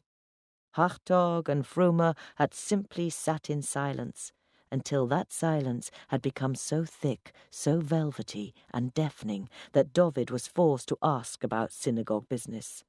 Hartog had been pleased to reply gravely and at length, though Dovid was in no way able to assimilate the information he received. Yet in the face of all of this, Esti was able to retain her inner calm.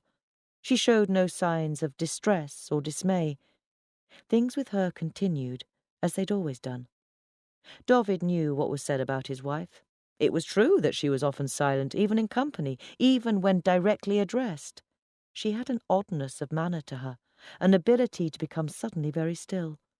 They did not appreciate this other gift, the preservation of order in her inmost self as she stirred and chopped, seasoned and tasted. And then something. He had not been paying close attention, it was true, but surely that was not right. Esti was holding a pack of butter in her hand, had peeled back the paper, and was slicing a small piece straight into the beef. Surely it must be margarine, surely. He hesitated for a second, and then, seeing the gold wrapper, he was sure. He jumped up, touched her wrist, and said, "Esti," intending to begin a conciliatory sentence, but it was too late. The butter had fallen. In the beginning, it is of separation. But it is not only of separation. It is, more correctly, of appropriate separation. For when the Lord created the world, his work was not only an act of dividing this from that. He also commanded that certain things should mingle. He created herbage and fruit trees, sea creatures and creeping things, birds and beasts, man and woman. And the first commandment that God laid upon his creations was this: be fruitful and multiply. Thus it is right for certain creatures in their season to be as one, and for others to be separate. For us, who have been swept from the dust, who have been taken and formed out of all that is less, our work is of understanding the subtlety of the boundary. It is of tracing it ever finer and finer. It is of accepting and learning what must be separate and what must be mingled. The smell hit Esti first. Before she even knew that Dovid had grabbed her wrist, was saying, "Stop! Stop!" The smell was wrong. The rich beef scent was mingled with something heavier, sweeter. Before Dovid spoke, Esti knew that she had erred. She allowed Dovid to take the pack from her.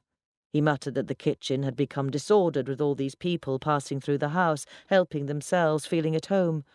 She nodded. He continued, these things would happen. There was no help for it. And Esti grew still. because she knew she had stopped thinking for a moment.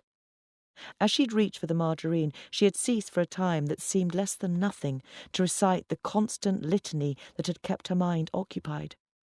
For 4 days now, since Shabbat, she had pitched a fence in her mind, had patrolled it relentlessly, listing and relisting the work she had to do, the things to buy, to make, to cook, the people to telephone. And it had worked. She had not thought. But reaching for the margarine and perhaps feeling Dovid watching, her mind had stumbled. And while she reached and poured and stirred, Esty had been thinking about the things she had long ago decided to forget. She had been thinking of the change that would surely come now, of what might happen this week, next week, the week after. And she had been thinking of her, of the tips of her fingers, lightly brushing the back of her neck, moving around, stroking her jaw, until her thumb rested on her lips. Staring at the pan still bubbling its crossbreed aroma, Dovid and Esty both felt it recede from them. They could perhaps have called a Rav, another Rav from some other community, asking for a way to make it kosher again, but the pan seemed scarcely theirs any more. Esty would never cook with it. Dovid would never eat from it. Dovid wrapped the butter beef in layers of newspaper and put the soggy bundle in the dustbin outside. Esty left the pan on the step. When it cooled, she would wrap and discard it. She did not have the heart to begin again. Dovid brought bread and cheese, and they ate at the kitchen table. He told a story of a similar event from his yeshiva days. It was a humorous anecdote. A young man had mistaken his containers and made a cheese lasagna with real beef instead of soy. It wouldn't have been so bad, but he'd invited the Rosh Yeshiva for lunch. The whole thing, of course, had to be thrown away, and the Rosh Yeshiva had made all the students spend 3 weeks revising elementary kosher food law. Esty laughed. She took small mouthfuls of her bread and cheese, chewing slowly. Then, carefully, as though the thought were occurring to her for the first time, and it was nothing to her whether she'd ever heard the answer, she said, "When is Ronit coming?" Dovid looked at her sharply. "You haven't mentioned her to any of the visitors?" Esty gulped, shook her head. I just don't know if she'd want that," Dovid said. Dovid looked down at his plate and watched Esty eating in silence. Esty wondered if he'd forgotten the question. Then, staring intently at a space a hand's breadth to the right of Esty's head, he said, "Tomorrow. She's coming tomorrow. You don't have to see her if you don't want to. I can talk to her about the family things. She can stay in a hotel. This doesn't have to be complicated. It can be very simple. Business. She doesn't need to know you're here if you don't want her to." If Dovid had been looking at Esty's face, he would have seen the blink of surprise, the visible start.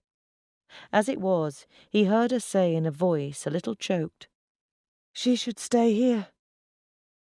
He looked at her, as though weighing up her resolve. He nodded, said, "It's your decision." They ate for another few moments in silence. Then Esty asked, "Does she know about us?" "She knows I'm married." "But to me?" "No." David looked down at the empty plate before him, pushed it away slightly, swept a few crumbs from the table into his hand, and then brushed them onto the plate. "No," he said, looking back up at Esty. "I had no words." "I told myself it would be easy. How hard could it be? Go back to London for a little while, pick up some family knickknacks, see my cousin Dovid and his wife, come back home. Getting the time off work was no problem. Scott had obviously primed Carla about my loss because she was all ready with a sympathetic face and the offer of how much time I needed, which so isn't her style. In fact, she offered me a month. That's the Jewish period of mourning, isn't it, Ronit? A month? I didn't want to go into it, so I just said yes, a month. And like that, it was done. I guess sleeping with your boss's boss really does have some advantages. I booked my ticket. So far, so easy, just like planning a vacation. Only then came the insoluble, irreducible, unavoidable problem. what to wear. 8 hours before my flight, I was standing in front of my closet, still looking. I'd gone through to find the long skirts. I had 13, but all of them were wrong. Half had slits in, impossible. Most of the others were tailored or clingy or rode below the navel. Absolutely impossible. So I was left with a grey skirt that I sometimes wear around the house if I'm feeling bloated. It's elasticated. And then a shirt? Pulling out every item of clothing in my possession, I discovered that I own over 3 dozen shirts and blouses, including 8 white ones. But not a single one buttoned right up to the neck, with sleeves that went right down to the wrists. And my sweaters, again, clung. In the end, I found a blue roll neck, loose and baggy, which had fallen to the back of the closet. I put this outfit on and stood looking at myself in the mirror. I knew I couldn't wear it. Not only because I looked like the before picture in some style magazine, but also because I looked nothing like them, those respectable women who spend their lives driving Volvos between Kosher King and Hasmonean or Base Yakov School. I looked like an unhappy parody of them. The thing is, you see, it's not just about covering up the right bits, it's also about their style.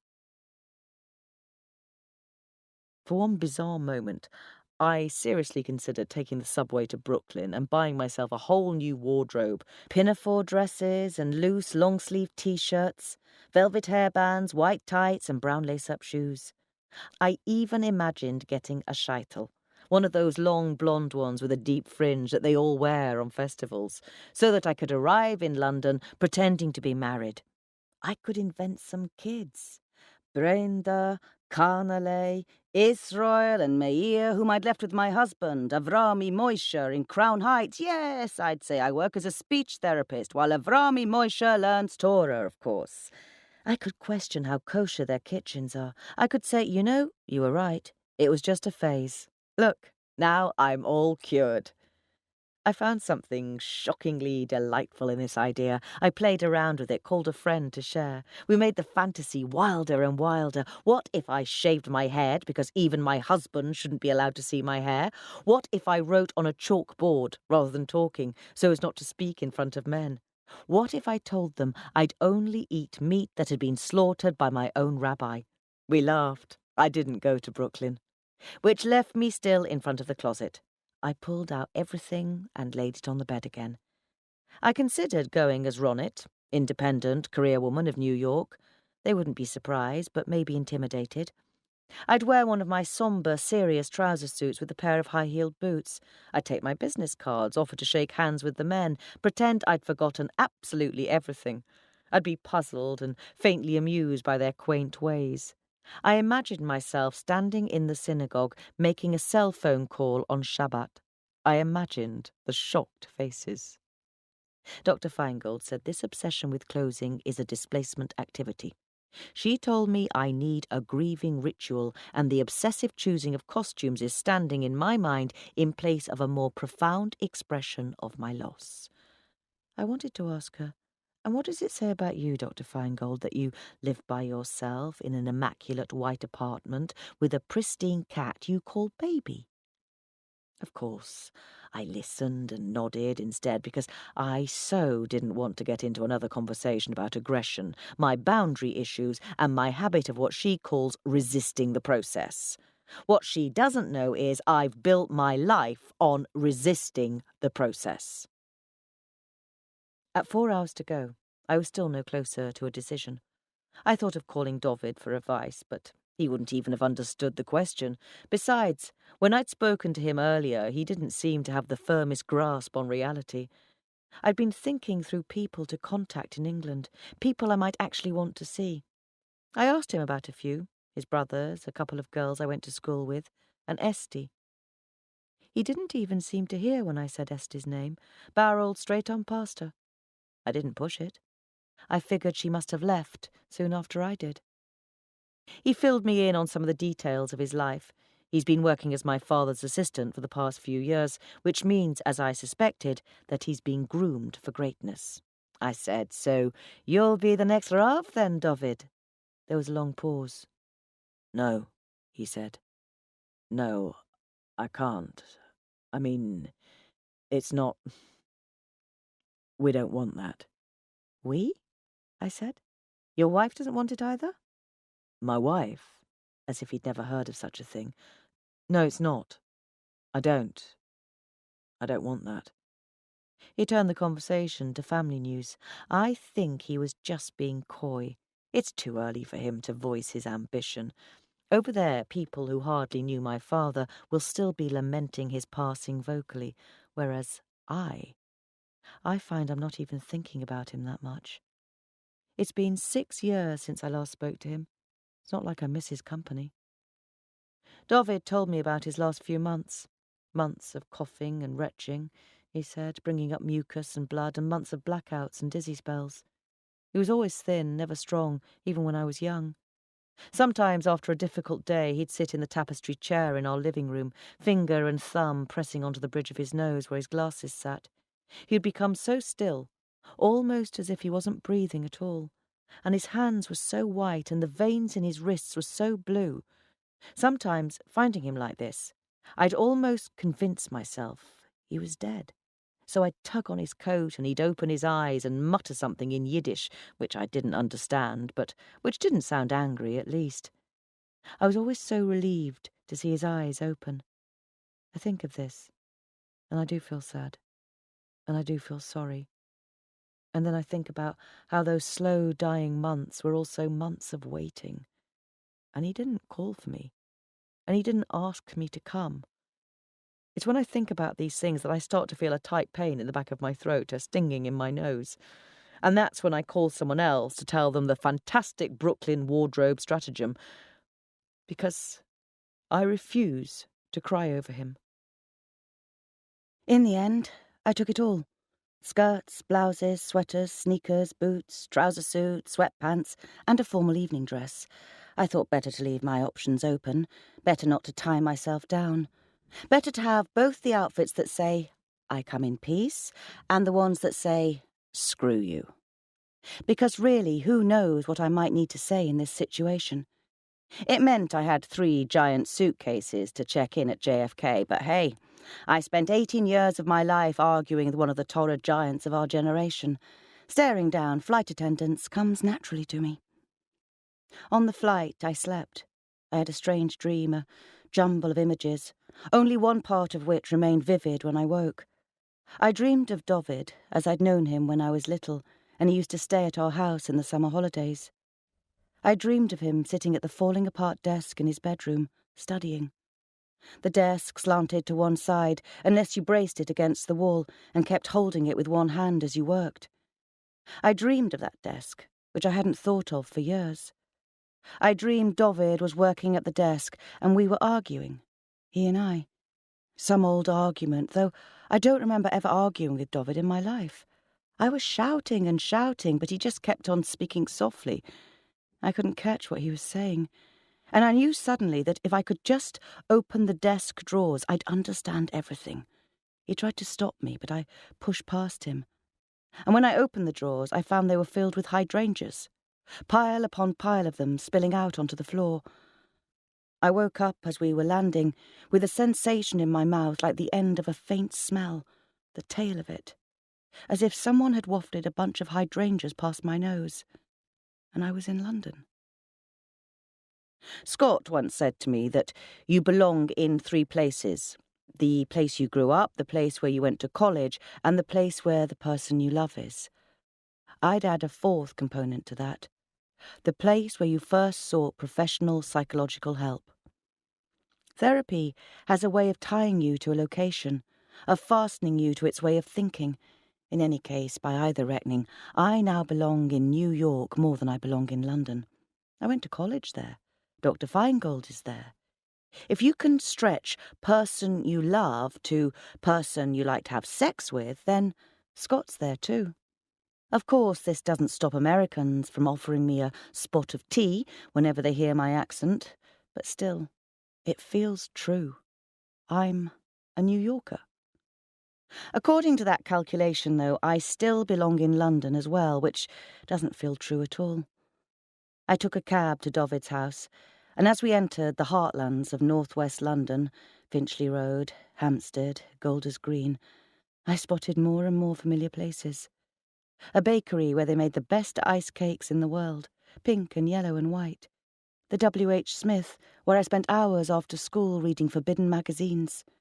The Sarah Rivka Hartog Memorial Day School itself, hiding behind a thick screen of pine trees, but I knew it was there. Another one of these public spaces, cobbled together from hollowed-out houses. I didn't feel any pleasure, though. No nostalgia. I felt more like a jaundiced tourist, gazing at England with a cold and unforgiving eye, than a native coming home. No, I wasn't looking at England in that way. It was the English Jews. I don't really mind England so much, not that I ever saw a lot of it when I was here, but the way Jews are here, it just makes me want to kick over tables and shout. I'm friends with Jews in New York, not Orthodox Jews, but some knowledgeable, articulate, highly identifying Jews. The kind of people who boycott the New York Times because they think it's anti-Israel, or who argue violently against boycotting the New York Times, or stage Jewish rallies against France, or write Jewish poetry, or talk intelligently on television about the Jewish perspective on things, who would never dream of apologizing for, let alone denying, having a Jewish perspective on things. By and large, you don't get people like that in England. Sure, you might hear the odd participant on Thought for the Day producing some platitude from our sages. And of course you get the self-haters, the Israel is evil brigade. Self-loathing is an equal opportunity employer after all. But you don't get the vast participation in the cultural and intellectual life of the country of people who want to talk about, write about, think about Jewish things, and who know confidently that people who aren't Jewish will be interested in what they have to say too, who aren't afraid to use Jewish words or refer to Jewish holidays or Jewish customs because they trust their readers to understand what they're talking about. You don't get that here. It's as though Jews in this country have made an investment in silence.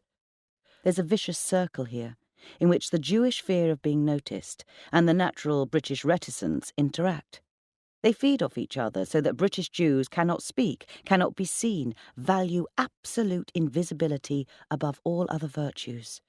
Which bothers me, because while I can give up being Orthodox, I can't give up being a Jew. I'm stuck with it. Thinking about this reminded me of some of the male members of my dad's synagogue.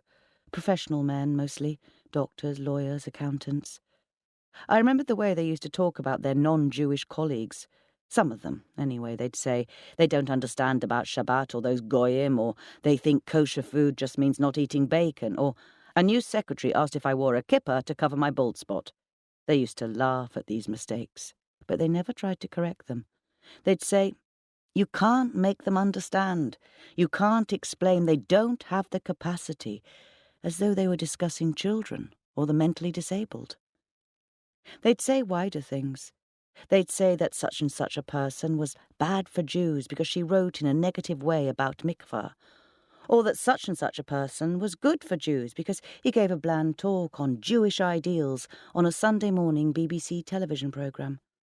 They believed, without question, that debate about Jewish issues was bad, that unadulterated praise was all right, but that silence was best of all. I can't stand them. I'd forgotten it was these people I was coming back to. These views, that synagogue full of small, cramped minds grown twisted through lack of sunlight. And thinking this, picturing the airless interior of the synagogue, I looked out of the window and saw it there, standing behind its fence but still visible. My father's synagogue. It was as though I'd summoned the building forth from my mind. 2 semi-detached houses, glued together and scooped out. I've never understood why they did that. Presumably it must be cheaper than building something new, but given property prices in Hendon, probably not by much. I feel like it might have to do with faith, the idea that we won't be here long, that the Messiah will be here any day, so we shouldn't build anything long-lasting. I remember when they bought them. Hartog took us round before any work had been done, crouched down, breathing heavily into my face, and told me, "This will be your daddy's new synagogue." I couldn't imagine it. They were just 2 houses. In one of the bedrooms, the wallpaper was decorated with rockets and moons. Even once half the floors and ceilings had been stripped out, the walls painted white, the ladies' gallery created, I still imagined the rockets and moons were there somewhere. I used to pick at the corners of the wallpaper and paint, hoping to find them. The cab made one turn, then another, past houses that were suddenly absurdly familiar. And there we were. A semi-detached house with a pale yellow door, paint flaking from the window frames, the garden a tangle of long grass. Condensation was collecting at the corners of the windows, and one gutter dangled loose like a broken limb. I rang the bell. David answered a fraction too quickly. He looked tired, and though I knew he was only 38, he looked about 50 to me. He was wearing that yeshiva boy costume of black trousers and white shirt, but his skin was sallow and he needed a shave. He smiled and immediately blinked and looked down. I wondered if he'd noticed that the skirt I'd chosen had a slit. He said, "Ronit, it's good to see you." I said, "Hey, David," and moved forward to kiss him on the cheek. He took a step backward, shaking his head slightly. I'd forgotten. It's not allowed. To touch a woman who's not your wife, even shaking hands wouldn't be allowed. I bit back the apology, rising to my lips, because the last thing I want to do is start apologizing for not being like them anymore. He showed me into the front room and asked, tripping over his words, whether I'd like anything, a drink, some food, and I said sure, actually I'd love a Coke. He half ran into the kitchen. I looked round the living room, decorated in the blandest possible colours, pale yellow walls, beige carpet, no pictures apart from a large misrach on one wall and a wedding picture on the mantelpiece. Right, wedding picture. Okay, let's take a look at the wife. I picked up the picture, heavy in its silver frame, nothing unexpected. David in his hat and suit, looking younger and happier, with his hand resting on the shoulder of a smiling woman in a white dress. And I thought, the wife looks a lot like Esti. How creepy. It occurred to me almost as a joke that maybe David married one of Esti's sisters, even creepier. And I looked more closely. And I knew. David came bustling back in with my drink. He saw me looking at the picture, and he stopped. He said, "Ronit, do you—" And he broke off. There was an awkward silence. Usually I'd have filled it, but I couldn't think of a single thing to say. This is the end of CD 2. The book continues on CD 3.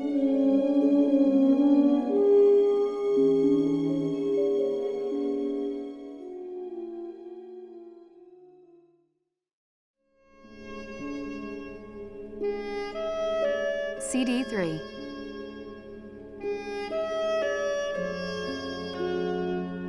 Chapter 4. All say, "Blessed are you, Lord our God, King of the universe, who did not make me a slave." Men say, "Blessed are you, Lord our God, King of the universe, who did not make me a woman." Women say, "Blessed are you, Lord our God, King of the universe, who made me according to his will."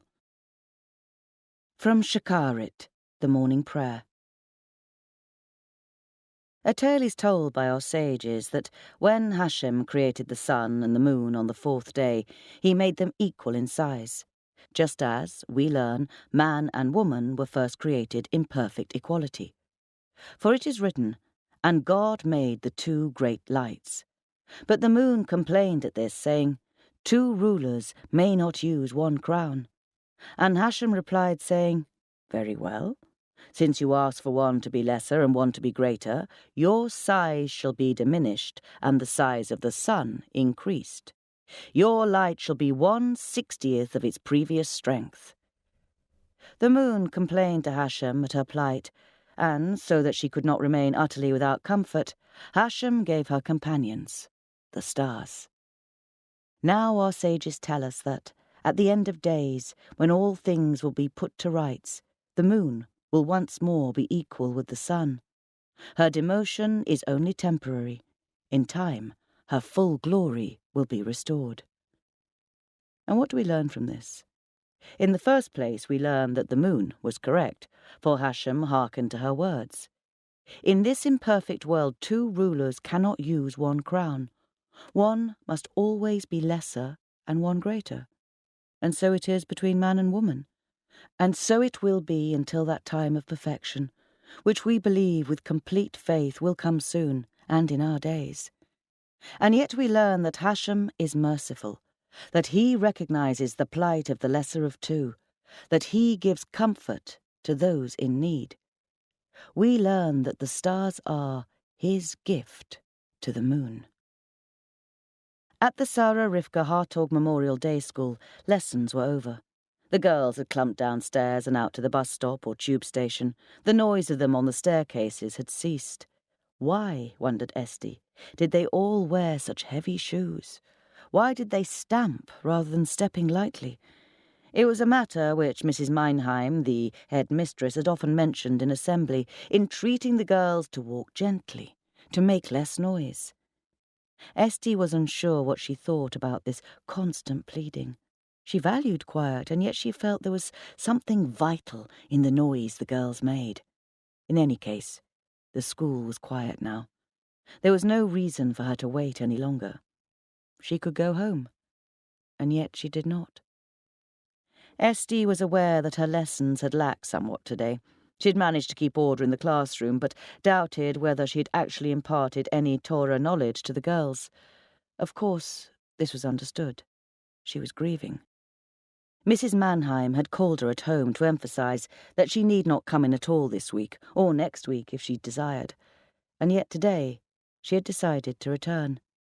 It was strange, she thought, returning to work today, rather than remaining at home. Remaining in her classroom now, sitting at her desk, marking books instead of returning to the house. Everything at the wrong time. She was unable to make sense of these facts, however, and contented herself with observing them from a distance. Another interesting development. She completed her marking, and yet she remained sitting at her desk. There was nothing for her to do. It was time to go home. Strange, then, that she was still sitting in school. She packed her bag and locked the exercise books in her desk drawer. Yes, this was appropriate, rational behaviour. She picked up her bag. She began to walk very slowly along the corridor. She found herself examining minutely the work pinned up on the walls. An art display of the girls' paintings of a Shabbat table. 17 sets of chalot, wine, candlesticks and goblet.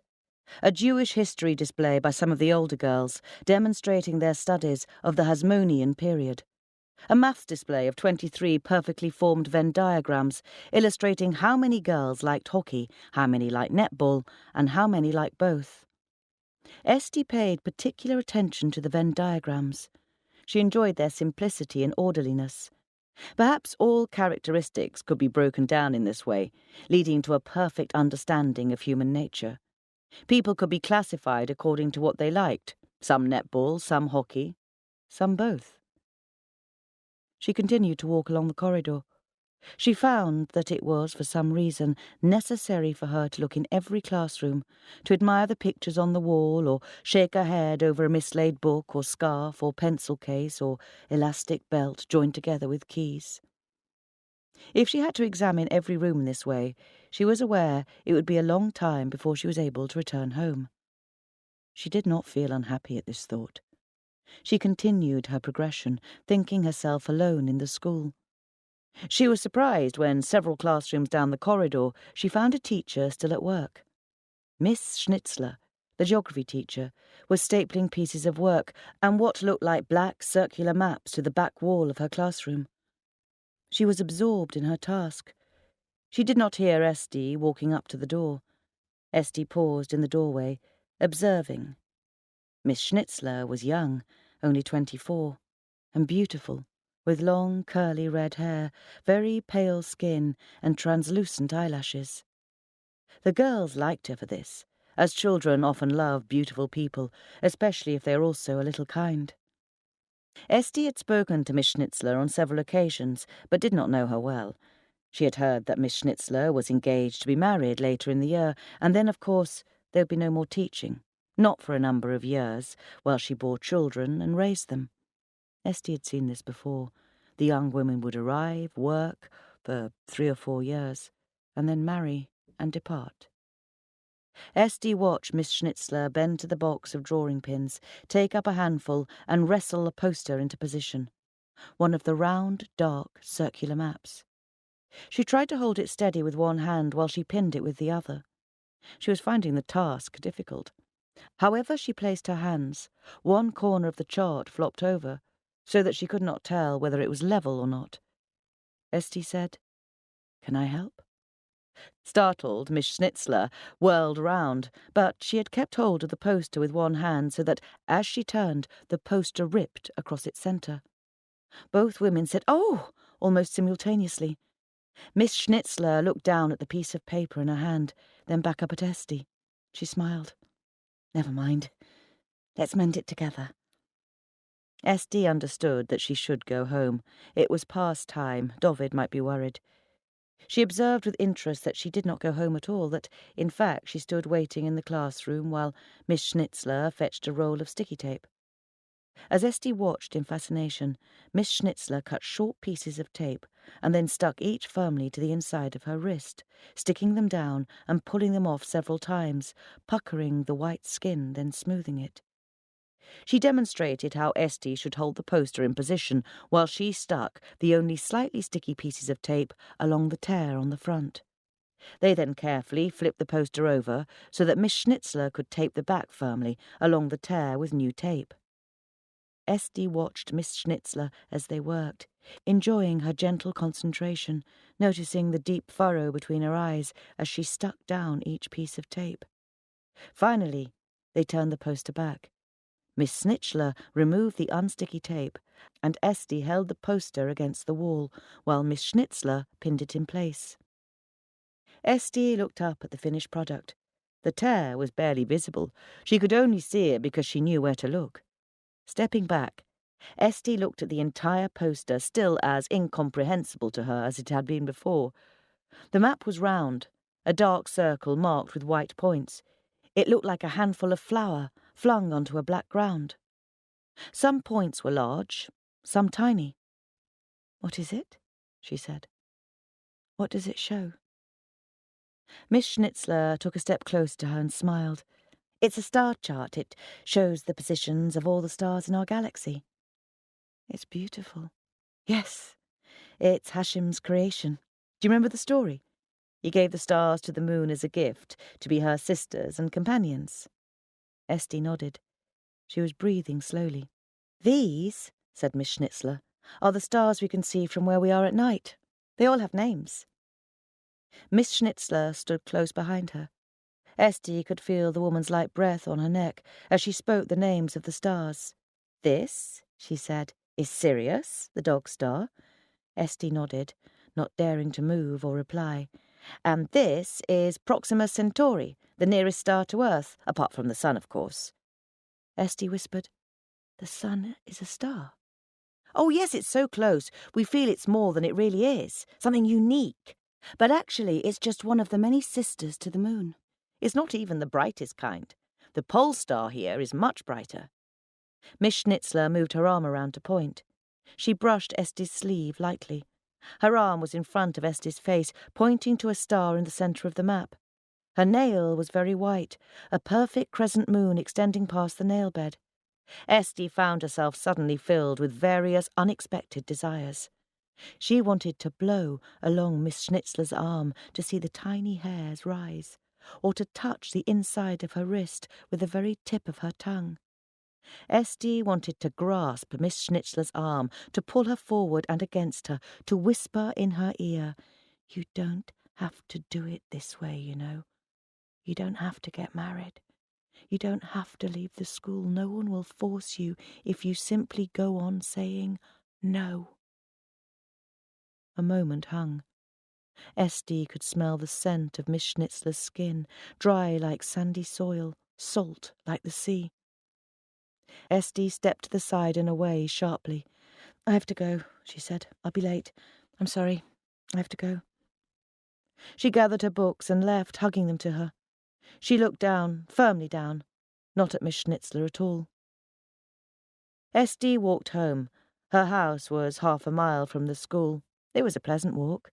The day was warm, achingly so, despite the lateness of the season. Esty wanted to take off her cardigan, but remembered just in time that she was wearing a short-sleeved blouse underneath. Impossible. She did not know why she even bought such ridiculous garments. If she took off her cardigan, her elbows would be exposed as she walked along the street. Anyone might see her and comment. Still, it was too warm, and she was walking too quickly. She did not understand why she was walking so quickly. She did not understand why she felt she should be walking more slowly. She did not allow herself to examine either of these thoughts too carefully. She arrived at her house too soon, she felt. She walked slowly up towards it, noticing each footstep on the broken paving stones. Heel, toe, heel, toe. She observed her shoes. Sensible, brown leather lace-ups. One of the toes was scuffed. She would have to polish it. And the pavement. So fascinating. When had she last noticed the vivid green moss and grass growing where the stones were cracked? Had she ever noticed before that some of the stones were a different colour to the others, a sandy brown rather than a grey? She stood in front of her home, eyeing the house with suspicion. Was anything different? Hadn't it shifted its position since she left for school in the morning? Surely it had shaken its shoulders in the meantime and settled into a new shape. Not discernible by any measurement, but only by the keenest, best accustomed eyes. To be sure, she should walk once more around the block and try to take it by surprise. She began to walk, and stopped. She looked around. Was she being observed? By one of the neighbours or by someone inside her own house? She walked a few steps back until she was standing in front of her house. She stopped again. She had the urge to run from the house, the feeling that it might swallow her. She rubbed her knuckles into her eyes until she saw Paisley in red and green. "I am tired of you," she said to herself, pushed open the gate, and walked to her front door. Oh, she had forgotten, until she saw, in the hallway, the tangle of sports bags, suit carrier, raincoats, suitcases, duffel bag, and 3 airport carrier bags bursting so that their sides were starting to split. She had forgotten that, along with Ronnet, came objects, thousands of things, each with its own significance and life. That for each thing, Ronnet would have a story, or an opinion loud and vivid. Esty stood, smiling in the hallway, soaking up the Ronnetness of everything around her.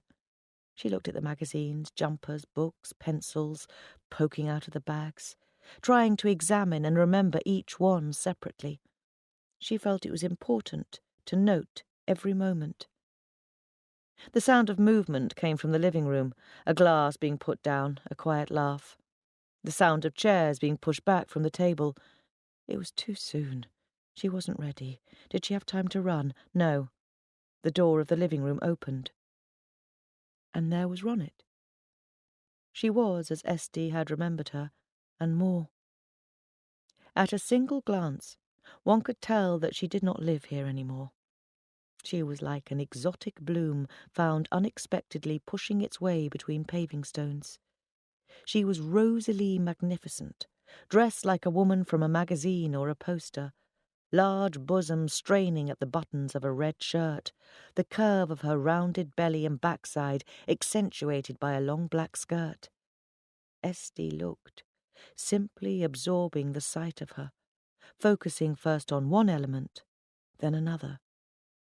Yes, this was Ronnet. Black eyes, black bobbed hair, dark skin, a slash of red lipstick, and a disapproving smile. "Esty," she said, "it's good to see you." Esty felt suddenly overwhelmed by this immensity of experience. She was here. After so long. Here. A pressure weighed on her forehead and around her scalp, a hum like an electrical device.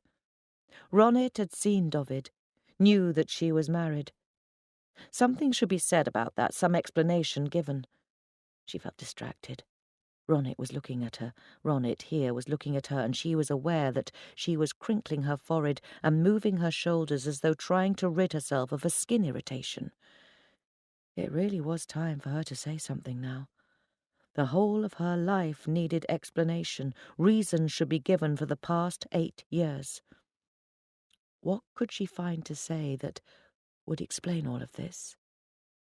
At last, she had it. "Ronit," she said. "I'm sorry. I'm so sorry." Skin-drenching regret, blisters of misery. Ronit said, "What?" It was Dovid who rescued her. She had forgotten his presence entirely. He suggested they eat dinner together. Was there perhaps something that could be warmed up? This was utterly wrong, she saw suddenly. There should have been a sumptuous feast, 30 courses, garlands of flowers, finger bowls, palate-cleansing sorbets between dishes, 20 kinds of chicken and 40 different fish. She reheated a beef stew from the freezer and served it with vegetables and rice. "I'm sorry," she said again. "Esty," said Ronit, mouth already full, "will you stop apologising? Sit down and eat. This is delicious." She was lost, beyond apology. She could not think of anything else to say. She noted that the water jug was empty and took it into the kitchen. "You don't have to serve us, you know," Ronit called after her, remaining seated.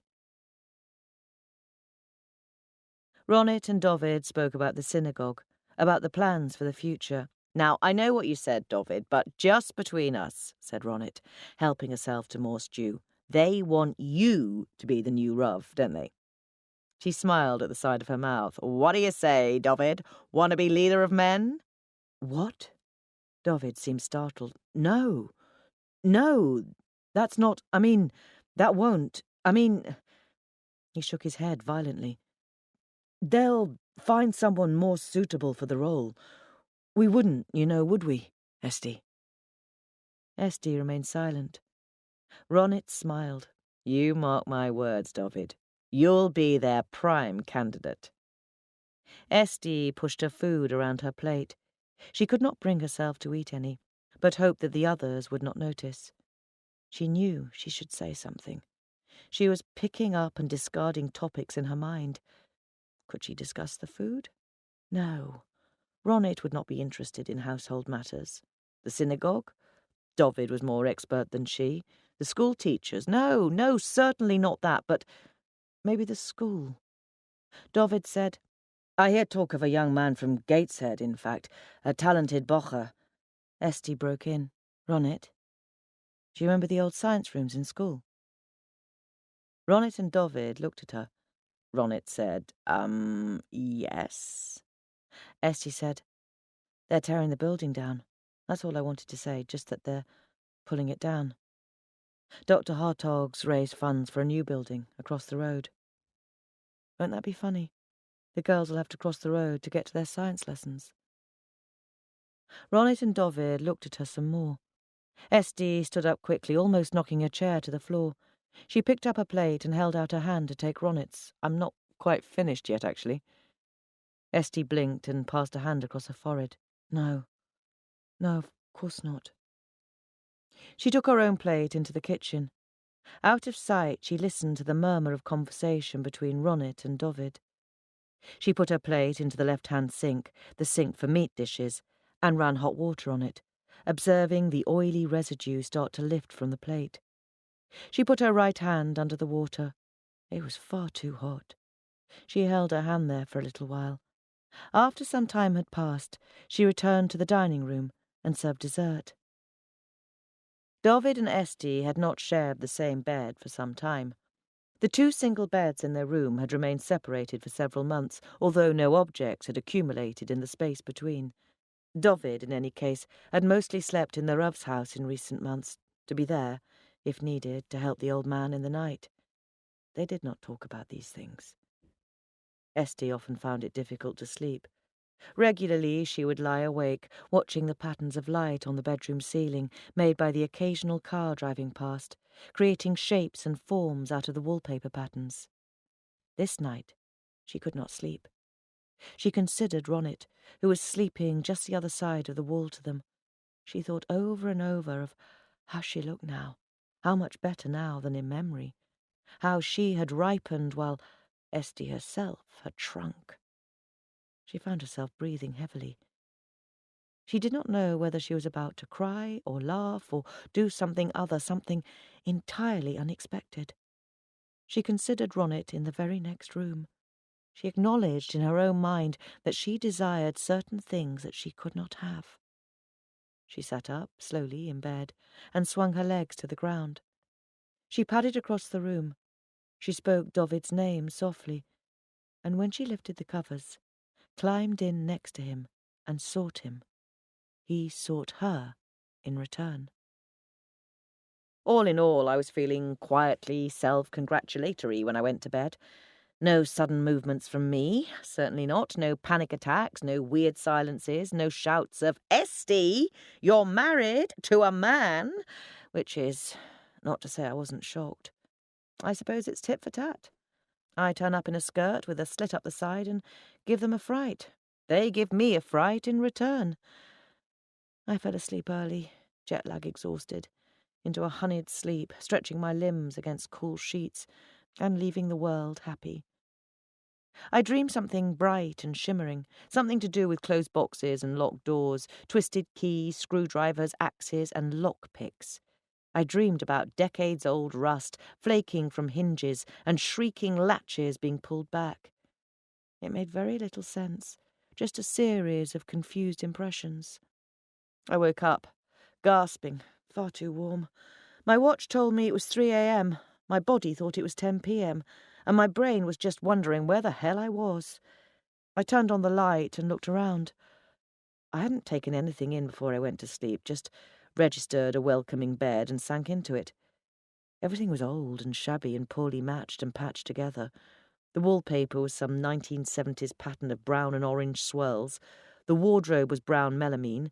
I was sleeping in a single bed with a saggy mattress under a duvet decorated with a faded magic roundabout pattern, which I was absolutely sure I'd last seen on Esty's bed when we were both children.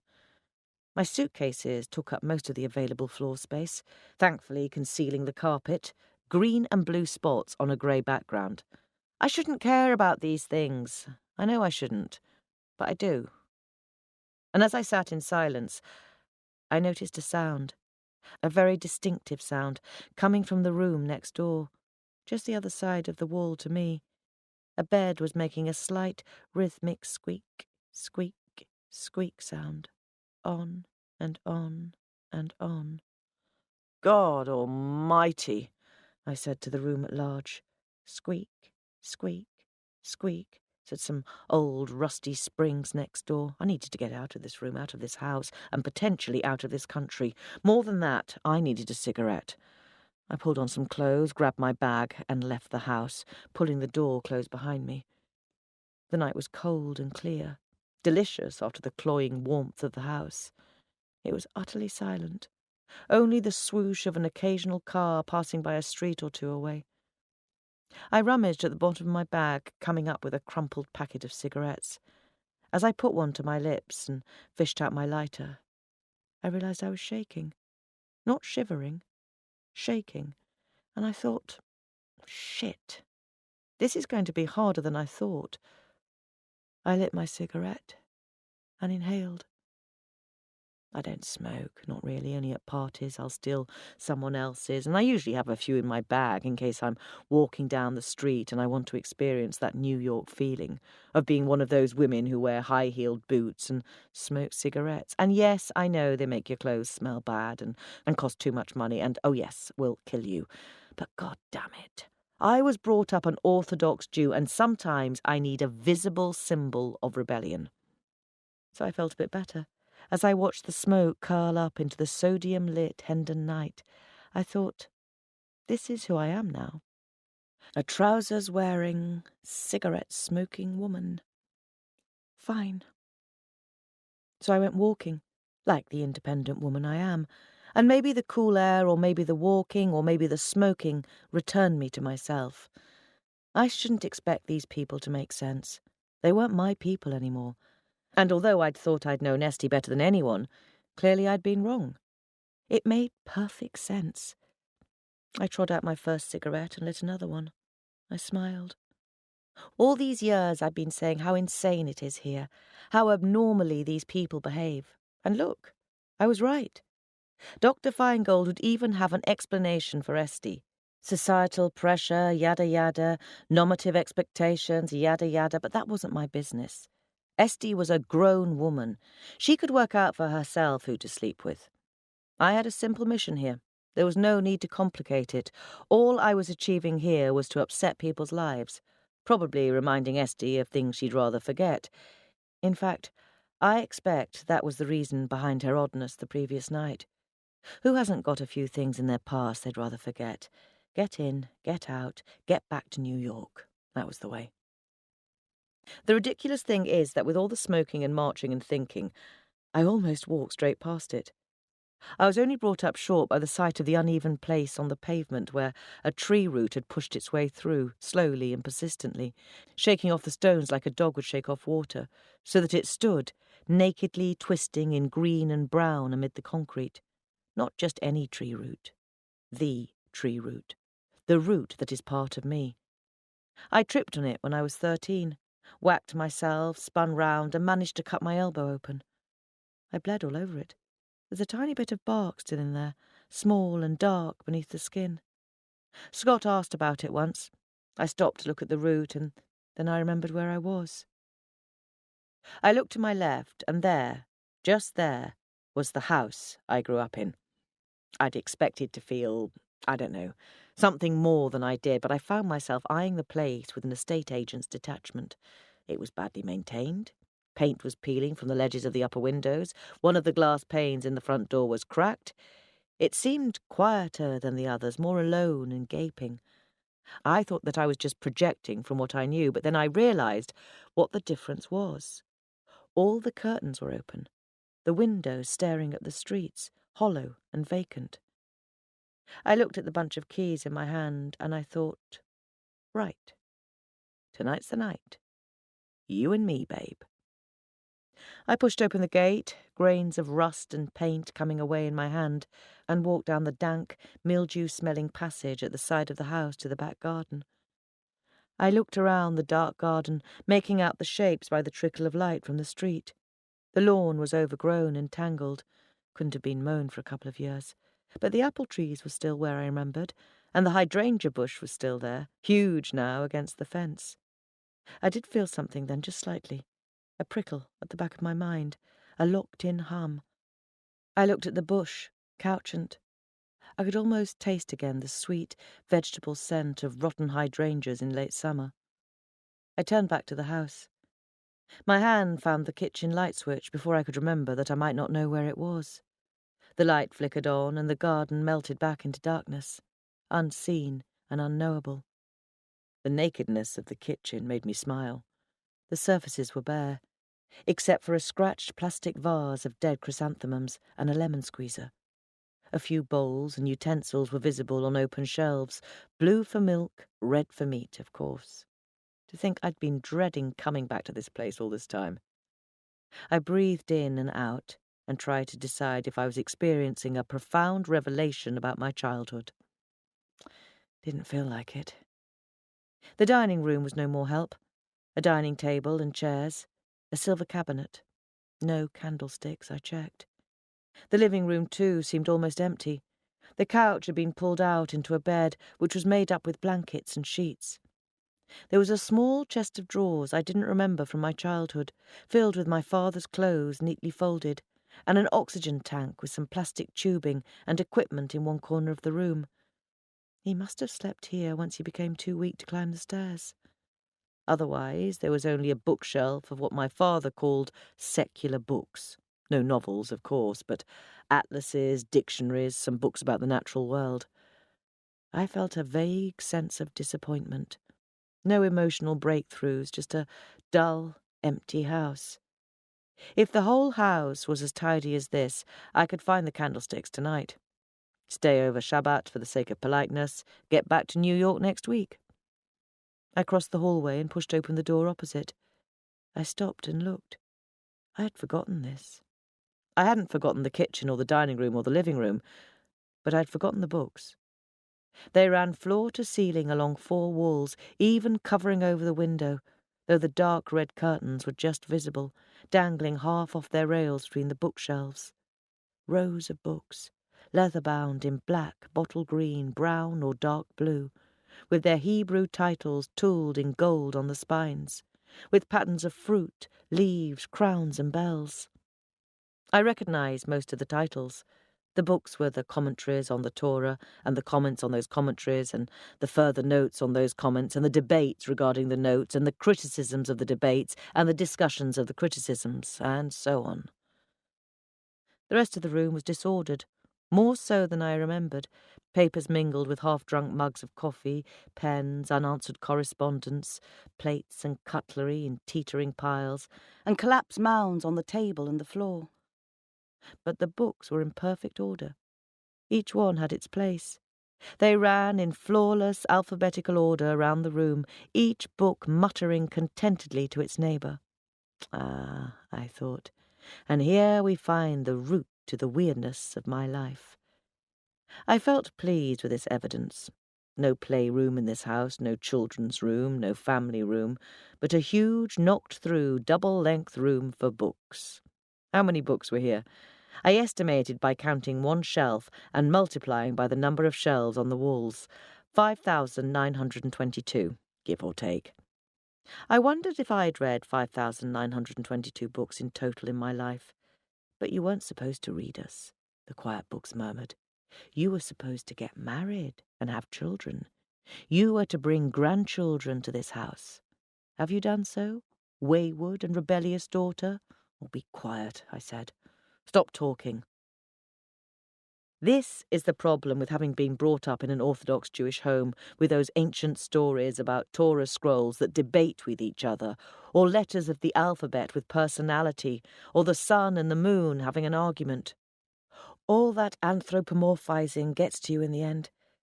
There's still a part of me that believes that books can talk. That isn't surprised when they start to do it, and naturally, books in my father's house would be hypercritical. I could hear them in that room whispering to each other. No grandchildren, they said, not even a husband. The practices of Egyptian women. No Torah in her life, no goodness. I couldn't talk myself out of it. I felt ridiculous. So I took the only route open to me because I'm a cigarette-smoking, trousers-wearing woman from New York. There was a radio in the kitchen. My father used it to listen to the news, carefully switching it on at precisely 6 p.m., then switching it off, unplugging it and packing it away in its drawer at 6:30 p.m. It took me till I got to New York to discover that many radio stations actually broadcast 24 hours a day and even, on occasion, include music in their programs.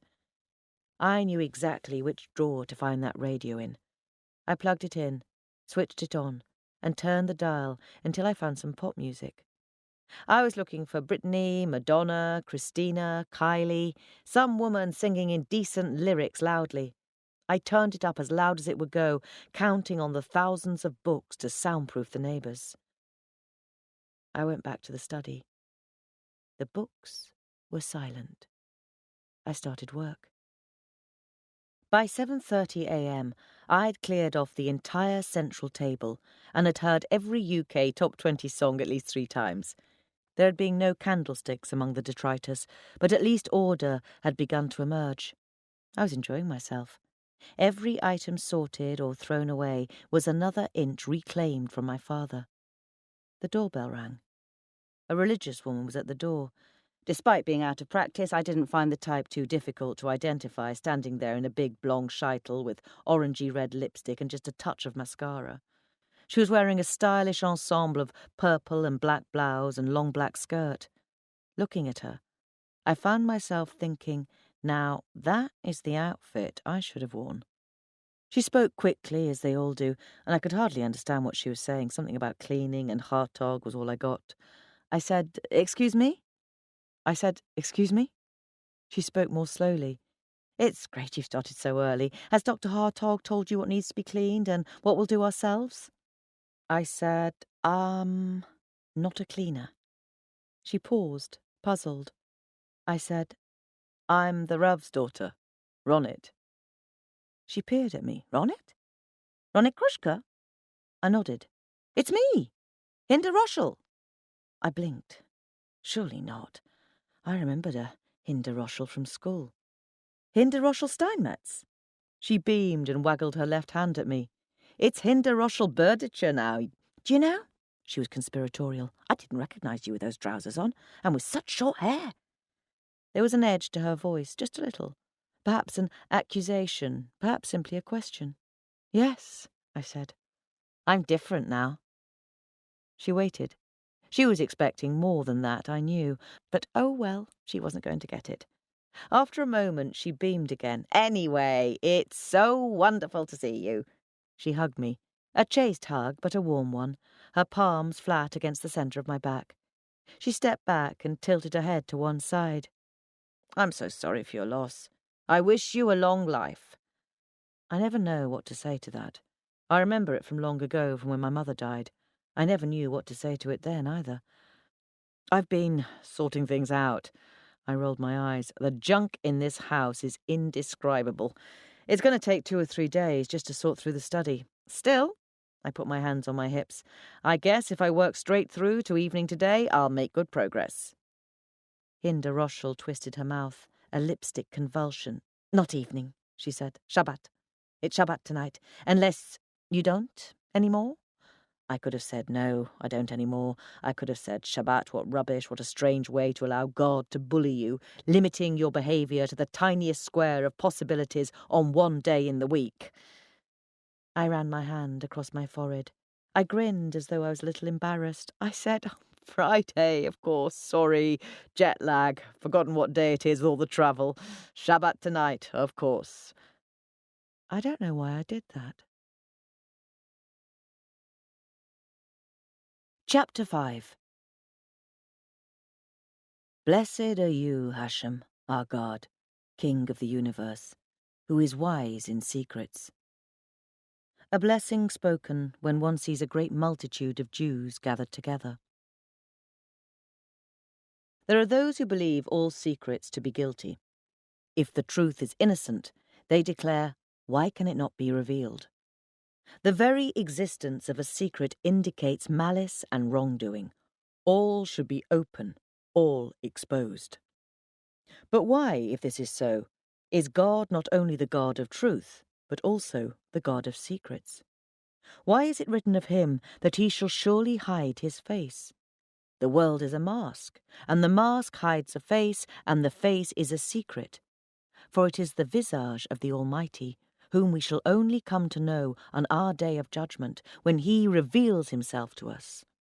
It has been taught that if the Lord were to lift only a tiny corner of his veil to show us but the slightest glimpse of his truth, we should be blinded by brightness, colour, and pain. From this we learn how facile it is to believe that all things should be known and revealed. We can observe this in our own lives. How often are we hurt by those who declare that they are only speaking the truth? Not all true thoughts must be spoken. How often do we witness others degrading themselves by revealing their emotions, experiences, and even the sacred places of their own bodies, when these things are not for all to gawp at? It is not necessary for all that exists to be seen. The more powerful a force, the more holy a place, the more truth there is in wisdom, the more these things should be private, deep, accessible only to those who have worked to attain them. Thus it is that Kabbalistic texts must include mistakes, so that only those with sufficient knowledge may penetrate their mysteries. Thus it is that a woman conceals her visits to the mikvah even from her closest friend, that her inward times and tides may remain private. Thus it is that a sacred Torah scroll is robed in a velvet garment. We should not rush to throw open doors to allow light to shine on quiet places. For those who have seen the secret mysteries tell us not only of the beauty, but also of the pain. And certain things are better left unseen and certain words unspoken. Naturally, we must now consider, said Hartog, the hesped. He rested one arm on the wooden rail around the bema, breathing heavily, and surveyed the empty synagogue. He took in the orderly rows of chairs and neat bookshelves ready for the Friday evening service later in the day. David closed his eyes for the space of 2 or 3 heartbeats. He had woken with a headache. He often experienced headaches, not always debilitating, but unaffected by any combination of tablets, which lent an indelible wash of colour to his day. The headache was flaming blue. Tentacles of ice crept across his face from the nexus at his left temple. They stroked his cheek with an awful delicacy. One began to probe his ear, lovingly, the pain at first sharp, then gradually deeper and more blunt. He kept his features calm to show discomfort would only encourage them. Opening his eyes, he realized that Hartog was waiting for a response. He had spoken of a hesped? A slight blue film cast across Dovid's left eye, striking a clear, high note. He made his mouth speak, noticing its rubbery elasticity. Hesped. Yes, of course.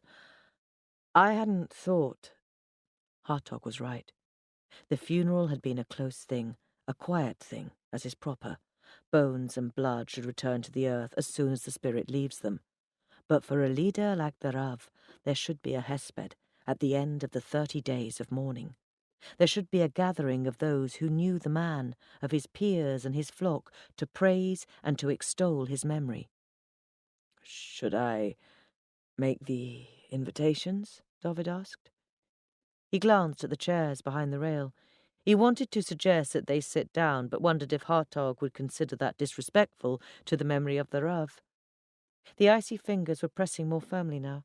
His left eyeball was frozen solid. Each blink sent a tremor across his face.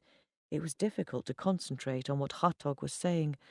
"Leave it with me, David, leave it with me," Hartog smiled. "There's no need to bother yourself with the arrangements. There is one thing, though." Hartog paused. The tip of a blue tentacle crossed David's left pupil and tapped on his frozen eye, making a faint scratching sound as it did so. Scritch, scritch, scritch. The sound was quiet and nauseating. Hartog did not seem to notice. "And David," he continued, "you should speak." David was silent, so Hartog spoke again. "At the hesped, David. You should speak." Hartog stretched, rolling his head from side to side. David, looking with his one good eye, seemed to see his features become tinged with ochre. "I don't," David said. I mean, I am not sufficiently senior. The honoured guests will speak, surely." "That is certainly true, but nonetheless, as you know perfectly well, you must speak." David gripped the bema rail. The cold probe knocked more insistently on his eye, harder and harder. It would break through at any moment. The eye was brittle. Ice rhymed. He spoke quickly. "No, I don't think so. There'll be so many others." "None of them knew him as you did, David," Hartog smiled. David felt nauseous. He took 2 slow, deep breaths and stared fixedly at the dark red carpet beneath his feet. This motion seemed to distract the pressure building in his eye, and he felt a little relief. He continued to look downwards as he said, "I am no Rav. The people—" Hartog spoke over him. "The people want continuity."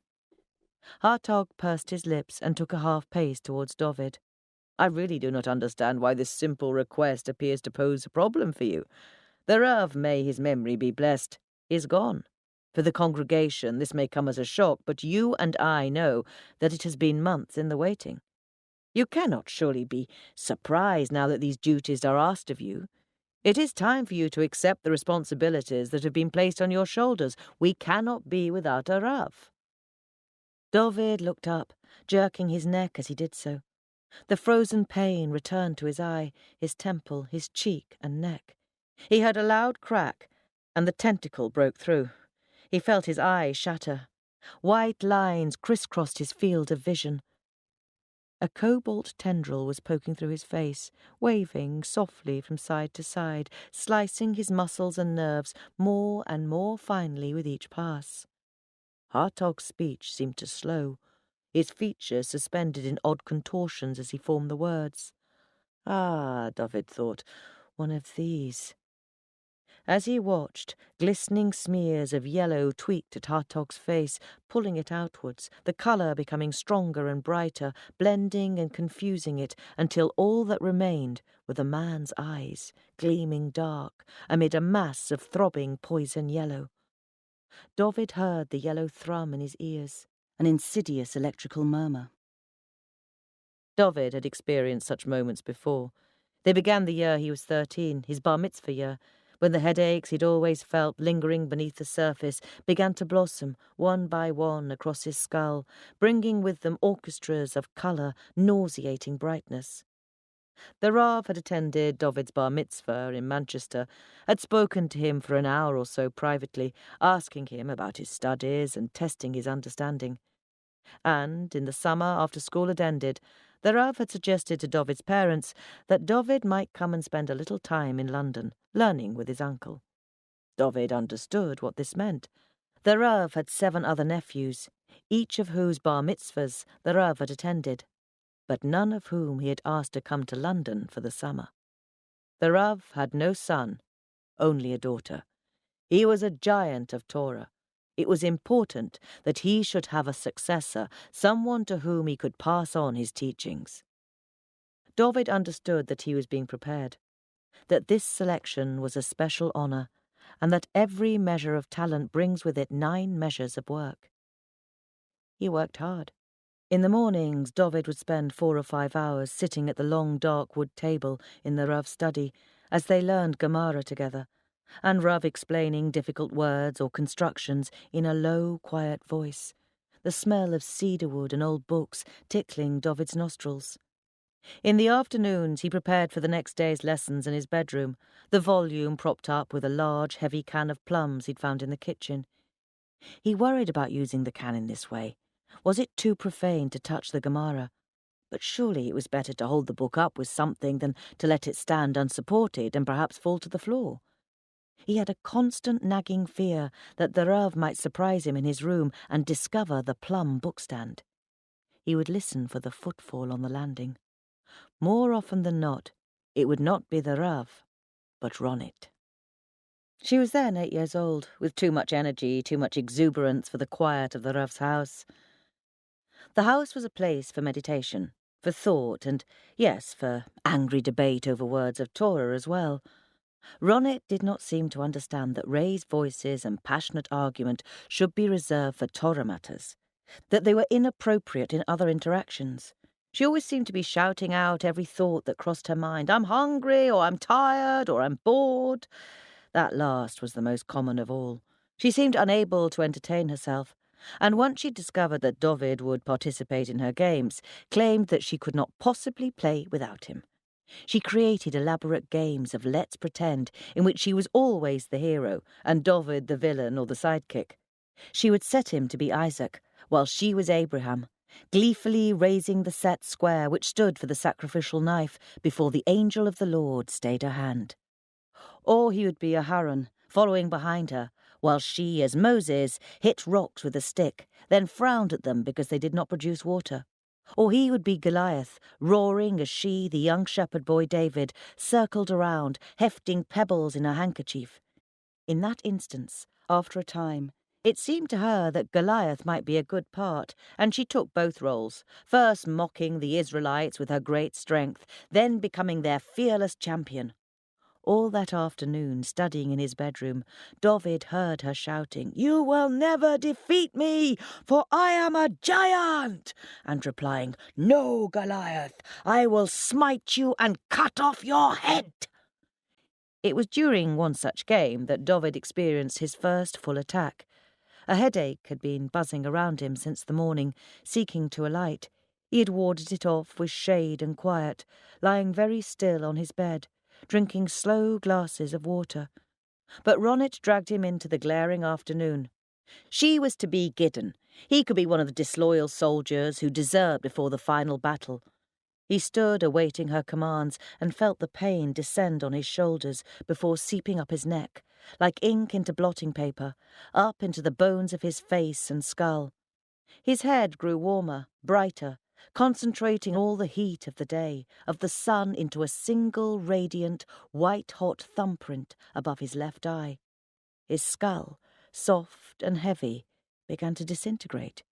He looked about him as the grass, the apple trees, the hydrangeas became painfully vivid, the colours oversaturated and nauseating. He saw Ronnet, suddenly covered in a swarm of metallic-tasting purple sparks, flying like embers into a glittering sky. He gasped and fell. They were worried for him. Ronnet ran for help. The housekeeper put him to bed. The coolness of his pillow engulfed him in an ice-cream calm. He wanted to lick or embrace it, but could not move. The next morning, when he awoke, he found that the Rav was sitting by his bedside, perched uncomfortably on a stool in the little bedroom, his black coat bunched beneath him. Looking back, Dovid could understand that the Rav must have been afraid for his health. The fact that he had sat for so many hours waiting for him to wake betrayed a concern he had been unable to perceive at the time. As a child, Dovid had felt merely humiliated by the man's presence, ashamed of his own bodily weakness. His mind wandered erratically even that morning. The can of plums had been placed to one side, the Gemara closed. Dovid wondered who had done so, but could not hold on to his concern.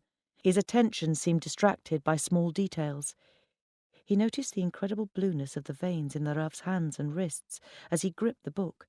A small, semicircular spider's web clouding the corner of the window, a white mark on the knee of the Rav's left trouser leg. They learned for only an hour that morning. The Rav proceeded more slowly than usual, asking gently if he had understood, waiting for his answers. At the end of an hour, the Rav closed the book. Dovid thought he would leave the room, but he did not. He simply sat for several moments in silence. He removed his glasses and pressed finger and thumb to the bridge of his nose. At last, he said, "Tell me what happened yesterday. Each detail, please, as exact as possible."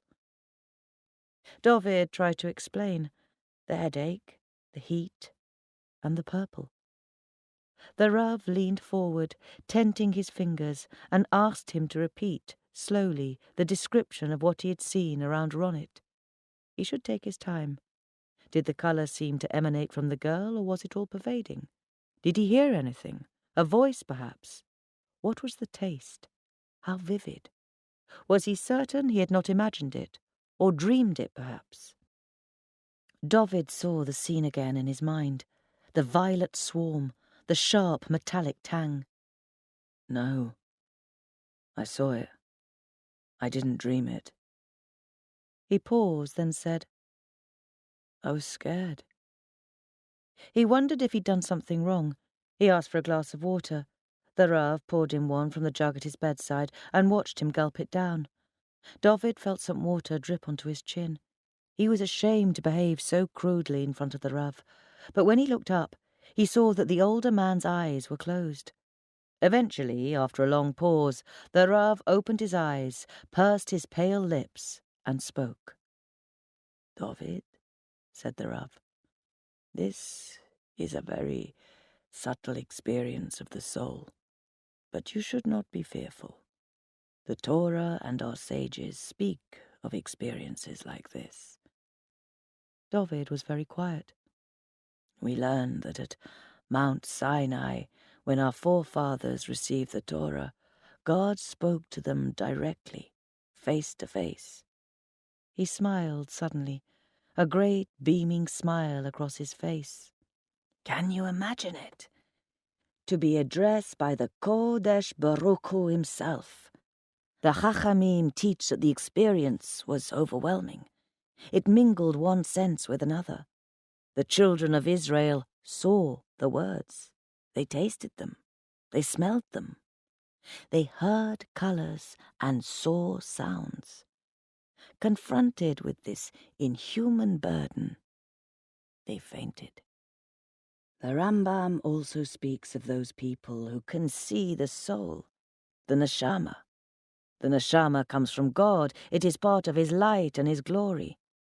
Thus, if it can be seen, it is a light or a color, which is the same thing, truly. This may have been what you saw, David. David found that he could hear his own breathing, soft and rhythmic in the stillness of the room. The Rav closed the book on his knee and kissed it. He traced the outline of the gold-embossed letters on the front with one flat, pale finger. David watched the yellow-ridged nail move across the open houses of the two letter beds, then around the broken hay, letter by letter, over the surface of the book. The Rav drew a long breath and said quietly, You should be careful whom you tell of these experiences, David. They are not to be shouted in the playground. I will telephone your parents and explain what has happened.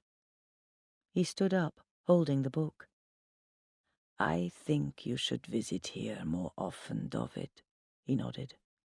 Yes, I think that would be best. Lying in his bed, finding himself too dizzy to stand up, David considered himself in a new light. He could not feel these experiences as a gift or a blessing. The pain was too great. He thought of his 4 brothers at home, considering how long a thing like this could be kept secret from them. He imagined fainting in front of them, or at school, or in synagogue among the other boys. He had always been a quiet boy, not one of those who ran along corridors or fought. But this was something quite different. For the first time, David felt afraid of seeing others, or being with them. In a day or so, when he felt well enough to sit outside, Ronit asked him to tell her what had happened. He hesitated, but she was insistent, and he decided that there could be no harm in telling the Rav's own daughter. He described his headache, the pain and dizziness, the sudden explosion in his senses. He kept his description vague, concerned that Ronit might be frightened or upset. She looked at him with large eyes, and he worried that she might begin to cry. After a few moments, though, she exclaimed, "You're a wizard!" A grin peeled across her face. "And I'm purple!" She danced off across the scorched lawn. When David returned the next holiday, and the holiday after that, Ronit would often pester him to tell her other people's colours. He had already learnt to keep his secret better and better as the months went on, to notice the signs that he would faint, to make excuses and leave the room. He had cultivated excuses, explanations, and denials. Nonetheless, Ronit, watching him closely, would sometimes be able to tell if he was seeing something. When the vision had passed, he would find her tugging his sleeve, asking, "What do you see, David? What do you see?" David blinked. He found he was leaning against the beamer rail. Hartog was looking at him, puzzled. The ice tentacles had gone, his eye was whole, the yellow hum had ceased. His head thumped, a dark roar of pounding blood. But there was nothing else. "Are you all right, David? You look pale." Hartog sounded accusatory. David remembered. Yes, Hartog had been angry about something. He could not properly identify the memory. He had learned how to conceal this, however. Yes, it's nothing, just a slight headache." Hartog's voice softened. "Of course, we don't need to finalize this today, just think it over." David nodded. If he waited long enough, Hartog would lead him back into the conversation, repeating enough for him to follow once more. "You needn't worry about taking a more active role in the community, you know," Hartog said. "The Rav thought a great deal of you. He wanted you to be central." Ah, yes. It became clear now. The hesped. Hartog wanted him to speak because the Rav had wanted him to be central. This is the end of CD 3. The book continues on CD 4.